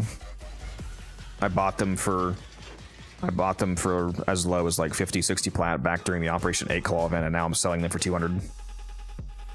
Making a profit. That's why I have 21,000 plat right now. Well, that's one of the, I sell a lot more than Arcane. That's one of the reasons why I have 21,000 plat right now. Speaking of which, yeah, I flipped them. Yeah, I bought a bunch of them for like around 60 basically, and now I'm selling them for 200 to like 250. So just big gains. That's not the other one I have a lot of. I have a lot of, I still have a shitload of these Arcane Furies. How many velocities do I have? I only have like 5 velocities left, so that's almost gone. Avenger is the one I still have the most of. I still have like 70 Avengers. This one didn't end up being a very good flip. I'm only making like double on these, like double or triple on these, what I invested. Because they're only selling for like 100 right now, so not great, but still making plat nonetheless. Ribbons are where the plat is. Yeah, I make plat off everything. Ribbons, arcanes, prime sets. I do ribbons too. I sold a fucking what was that weapon? Yesterday on stream, a guy messaged me for a ribbon I forgot I even had. It was the Cyanex. It was a Cyanex. I think it was unrolled. I didn't even roll it. I cracked open a ribbon like 4 months ago for the Cyanex, and it was like damaged multi-shot toxin. Didn't even have a negative on it. I was like, you know what? This weapon has a cult following among some people, so I threw it up for 300 plat, and somebody bought it yesterday. So that was nice. Which is higher, KPM, Okina Incarnon, or Iker Incarnon? There are some frame-specific synergies that might make the dual Iker. I think, theoretically, I think the dual Icar Incarnate, due to leaving clouds behind, is probably still going to be able to hit the max KPM. I mean, they're both so cracked that it barely matters, but probably dual Icar due to the cloud mechanic. Especially on Saren.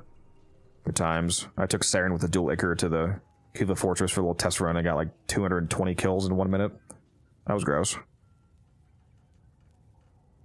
Anyways. I think I'm about to hop out of here, guys. It's almost that time, and I need to make sure I actually get some sleep. So, it's been great. If any of you are still here from the Thacker raid, I appreciate that raid. You can tell him when he next streams to that I really appreciated that. If I ever get a chance, I'll raid him again, of course. Maybe over the weekend if he's streaming. Hopefully you guys had a good time. Hopefully you had a fun time. Please drink some water, you thirsty bitch. Fuck you, T-Spin. Alright, let me drink some more of this Cayman Jack. I'm just kidding, T-Spin, I love you. Anyways.